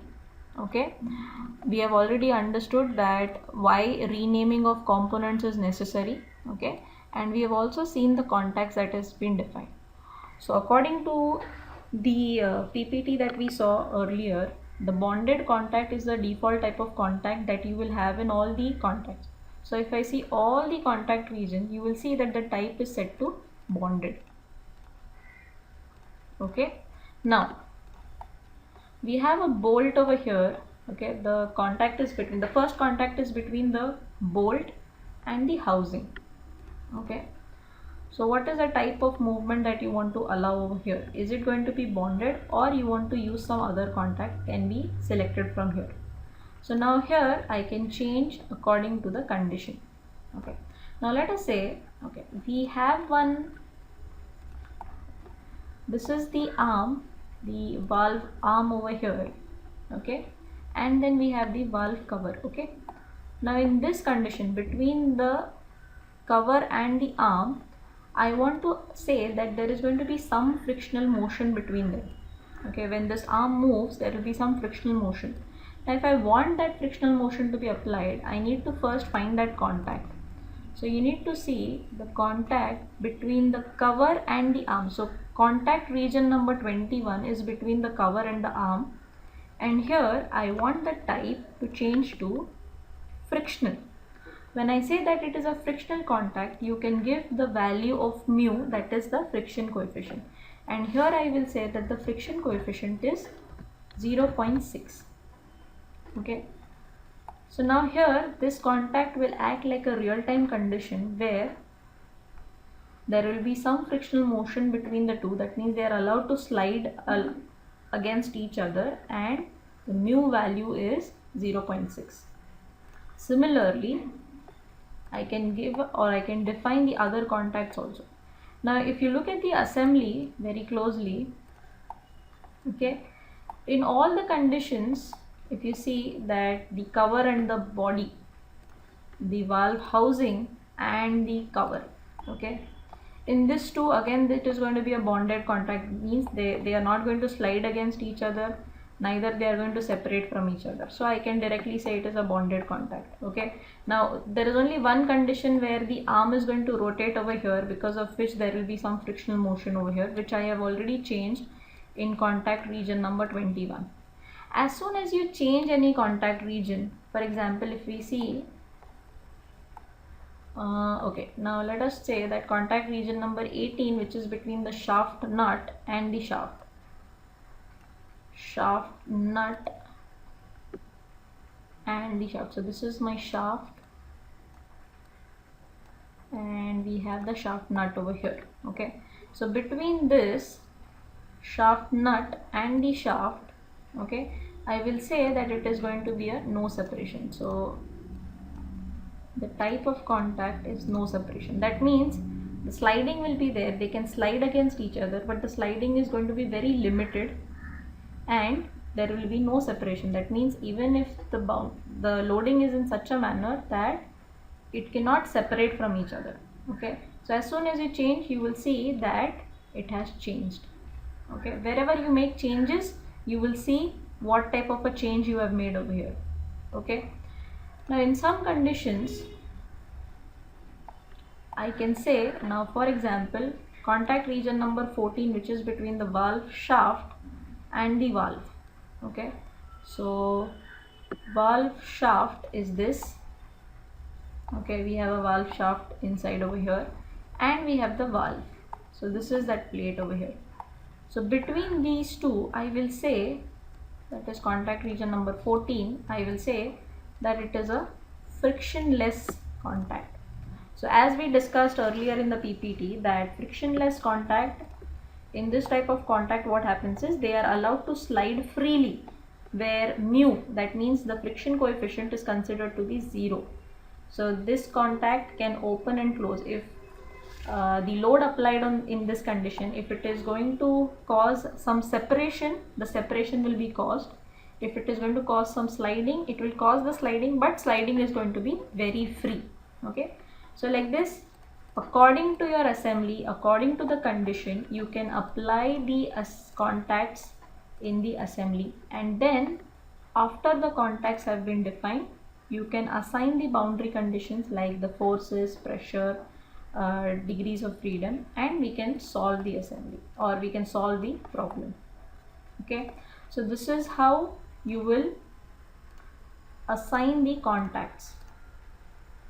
Now in some conditions, as we discussed, for example, if it is a bonded contact, okay, in bonded contact we discussed that even if there is a gap between the two parts, and if I say that I don't want the two parts to move, even there you can assign a bonded contact. So now if the parts are separate from each other, for example, if you look at a surface, okay, now see, okay, now these surfaces are actually in the same part. We cannot talk about okay, for example, okay, look at this condition.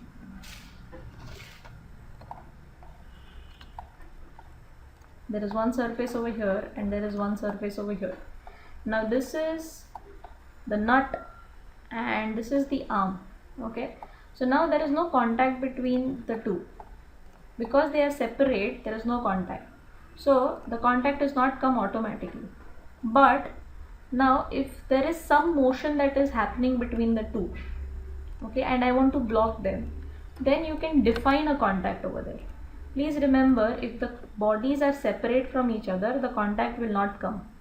And now if there is any relative motion between the two and I want to block that, I can use a bonded contact for that.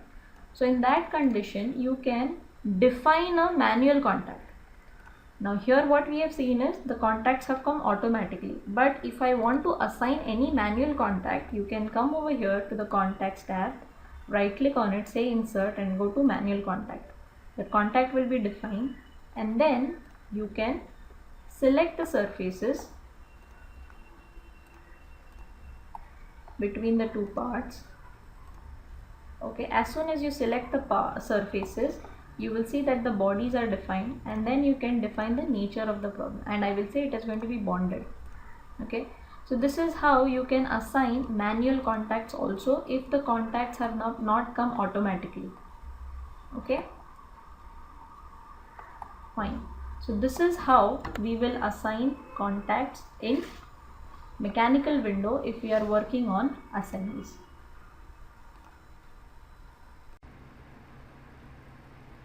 Up till now we have understood about the global mesh settings like element sizing, relevance, advanced size function, geometry optimization, and how to define the assembly contacts.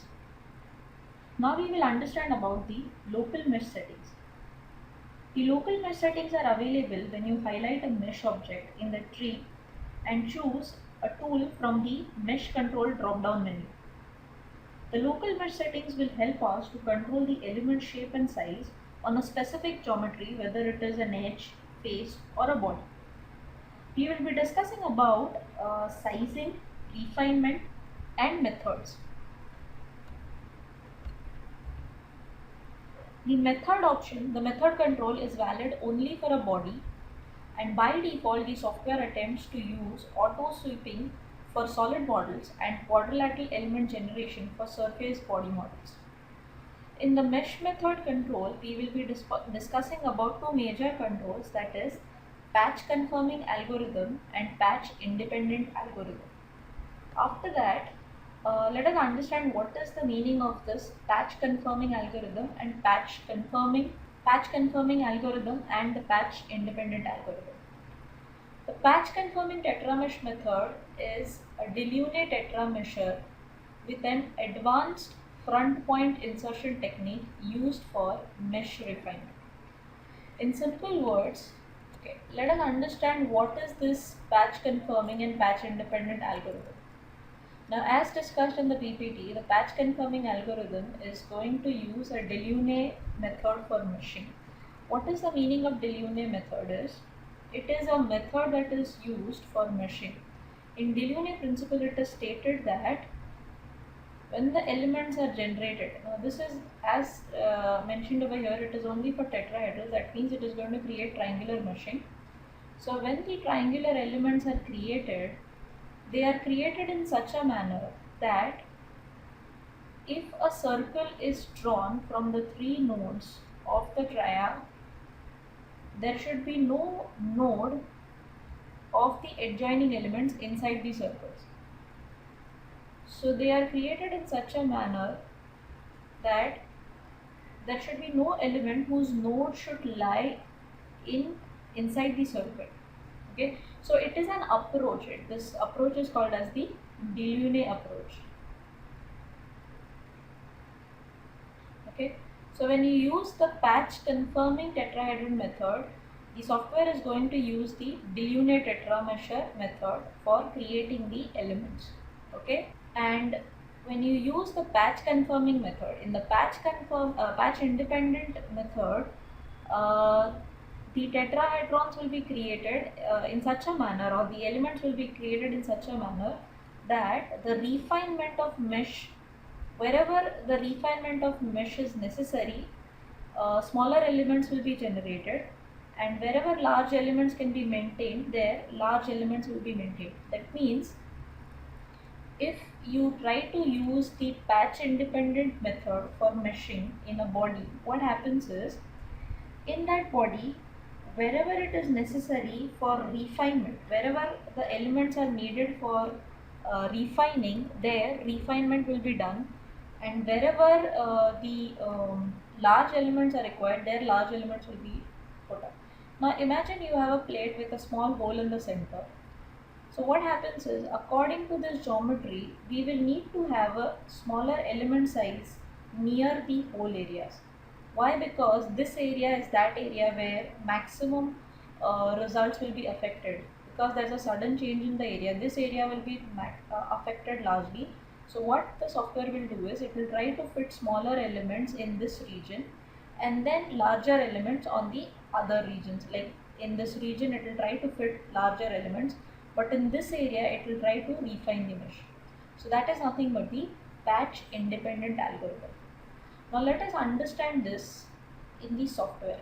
Okay, so what we will do is, we will add one mechanical model over here, and in this mechanical model I am going to add one geometry. Now let us have a look at the geometry first. Let us set the unit system, and we will generate the model over here. Okay, so after generating the model, if you look at the model very closely, it's a simple tray over here that we have. Okay. If you need to do some editing over here, we will first edit the model. Now let us say, okay, look at this area over here. We have a very small area. So what I'll do is, I will merge them.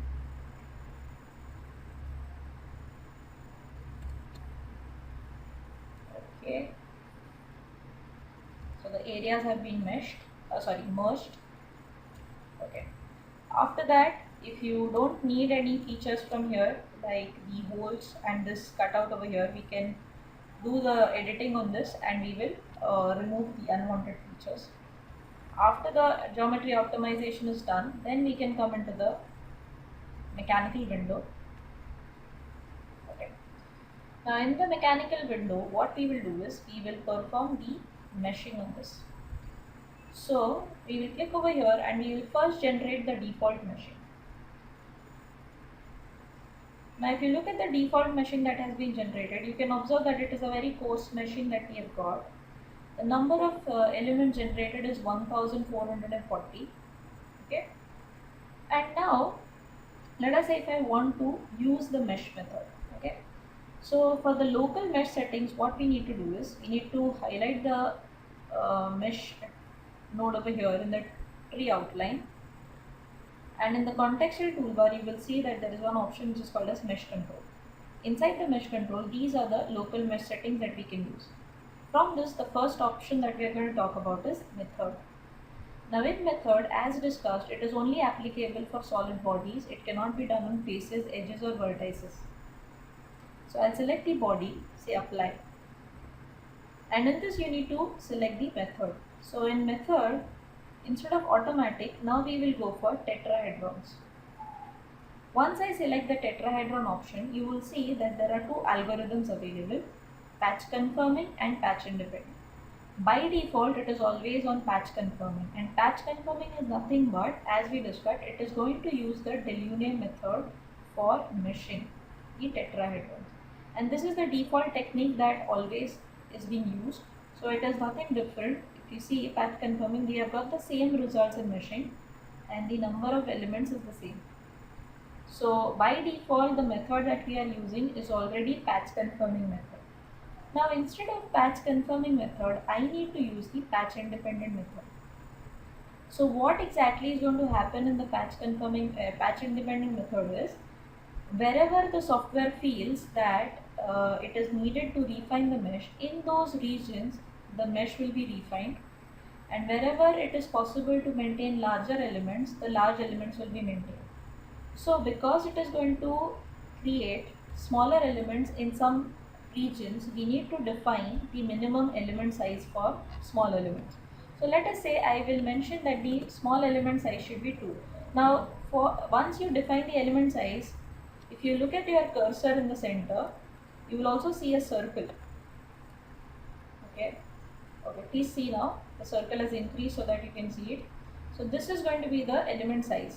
That is going to be it's actually a circle of 2. So it shows what will be the element size. Okay, and after that you can see that there are options like number of cells across gap and curvature, normal angle. So we have already discussed about proximity and curvature, and in that we have already discussed about these two options. So now you know what these two options are, and once these settings have been done, we will again click on mesh and we will update the meshing. So now the elements will be refined, and you will get finer meshing on some selected areas.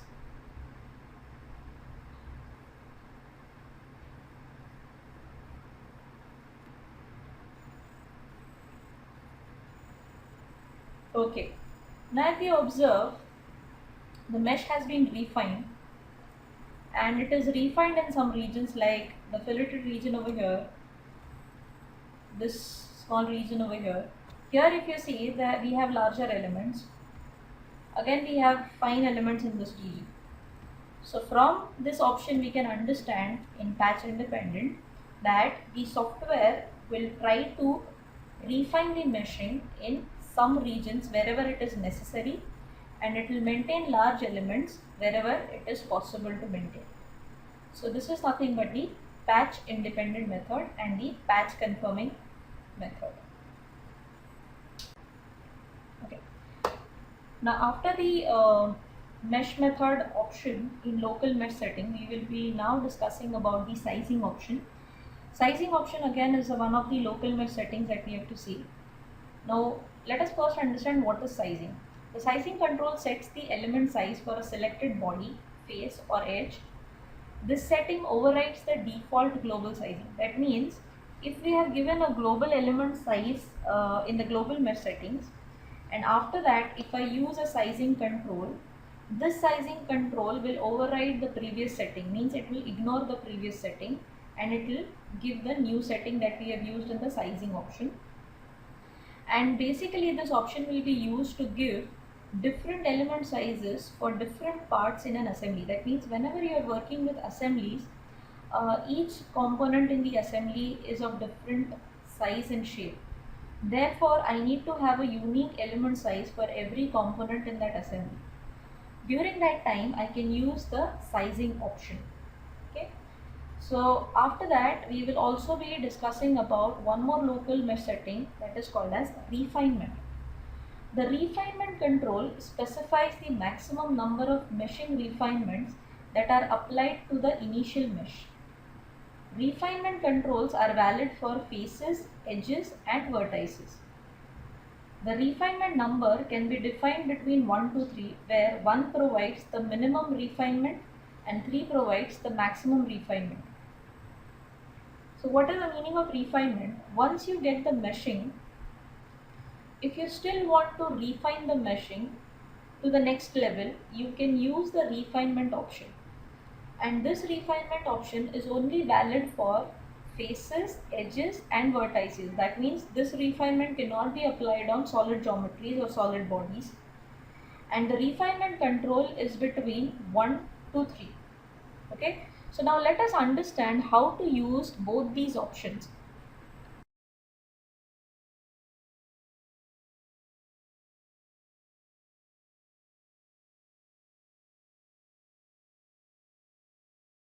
So we will come to the software, we will add one mechanical model, and let us add one assembly.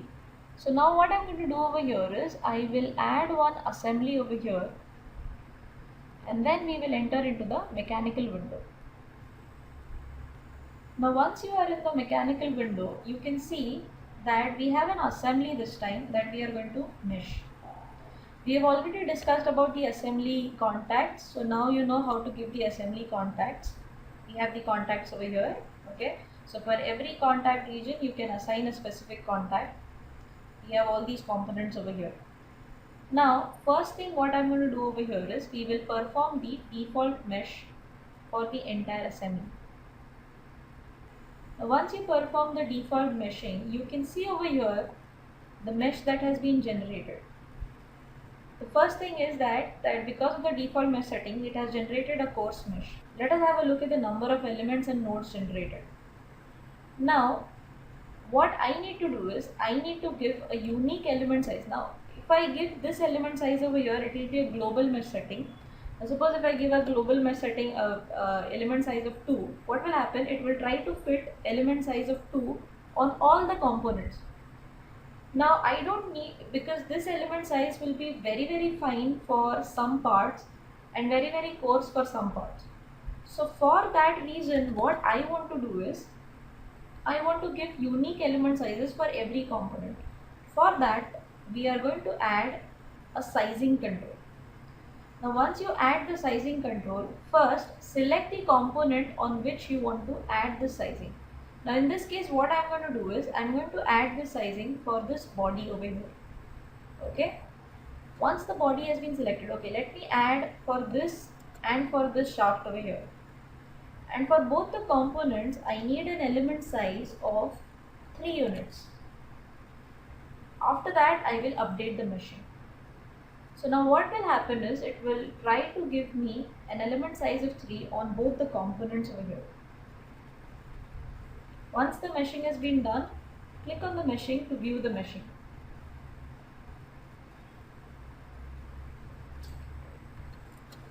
This body did not get selected.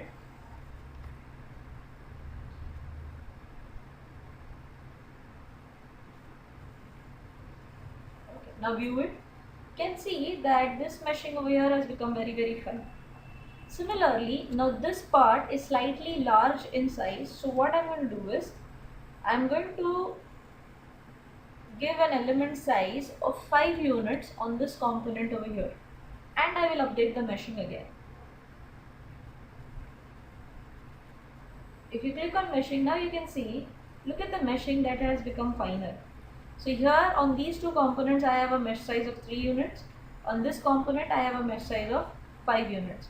Similarly, I will add another sizing control for all these 4 bolts, and I will select the 4 bolts by using the control key, apply, and here I will mention an element size of 1.5 units and I will update it. So if you click over here, now you can observe that the element sizing on the bolt has become much more finer. And lastly, we have the shaft in the center. So for that, again I'll add a size control, I'll select the component and I'll enter an element size of 3 units again, or let us say 2.5 units, and update the meshing again.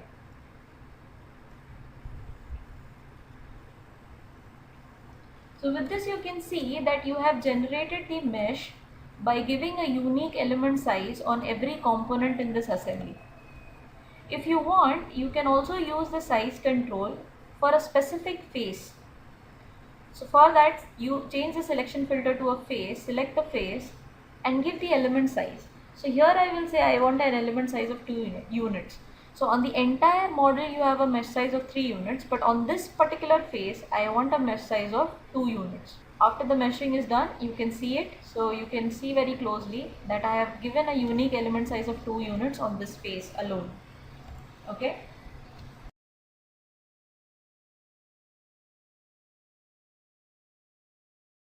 Now in this case, look at this component over here, the circular plate. Okay, now this circular plate has a small chamfer over here and over here, but I have given an element size of 5 units because of which I'm not getting finer meshing over here. So for refine, now what is my requirement is that I need to only refine the elements on this chamfer. So for that, I will add another mesh control of refinement. Now if you see over here in selection filters, you can only select faces, edges and vertices. Body selection is not allowed. Now I'm going to select this face, this face, this and this. That means I've selected all the chamfered areas, and now I have to give a refinement. So as we discussed in the PPT, the refinement is only from 1 to 3. You cannot go beyond 3, you cannot go beyond 1 over here. If I say that the refinement, okay, before I update the mesh, please observe the number of elements. It is 1,06,725. Now let us go for the first level of refinement. Look at the elements first before refining, and now I will update the meshing. So what happens is the elements on this face will be refined by 1 level. We don't know by how much it will reduce the element size. See, can you see this? The elements have been refined over here, and the elements also have increased. So from 1,06,000 it has increased to 1,39,000. If I go for another level of refinement, that is second level of refinement, and if I update the meshing, so let us look at the meshing now. Can you see the refinement has gone to the second level? So it has become much more finer. Okay. After that, if you go for the third level of meshing, which is the maximum refinement that we can achieve, update the meshing.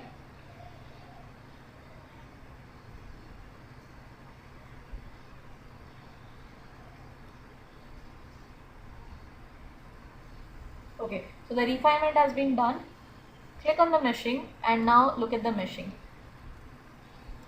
So it has refined much more than the second level. Okay, so from this you can understand what are the sizing options, how to use the sizing options in local mesh settings, and how to use the refinement options in local mesh settings.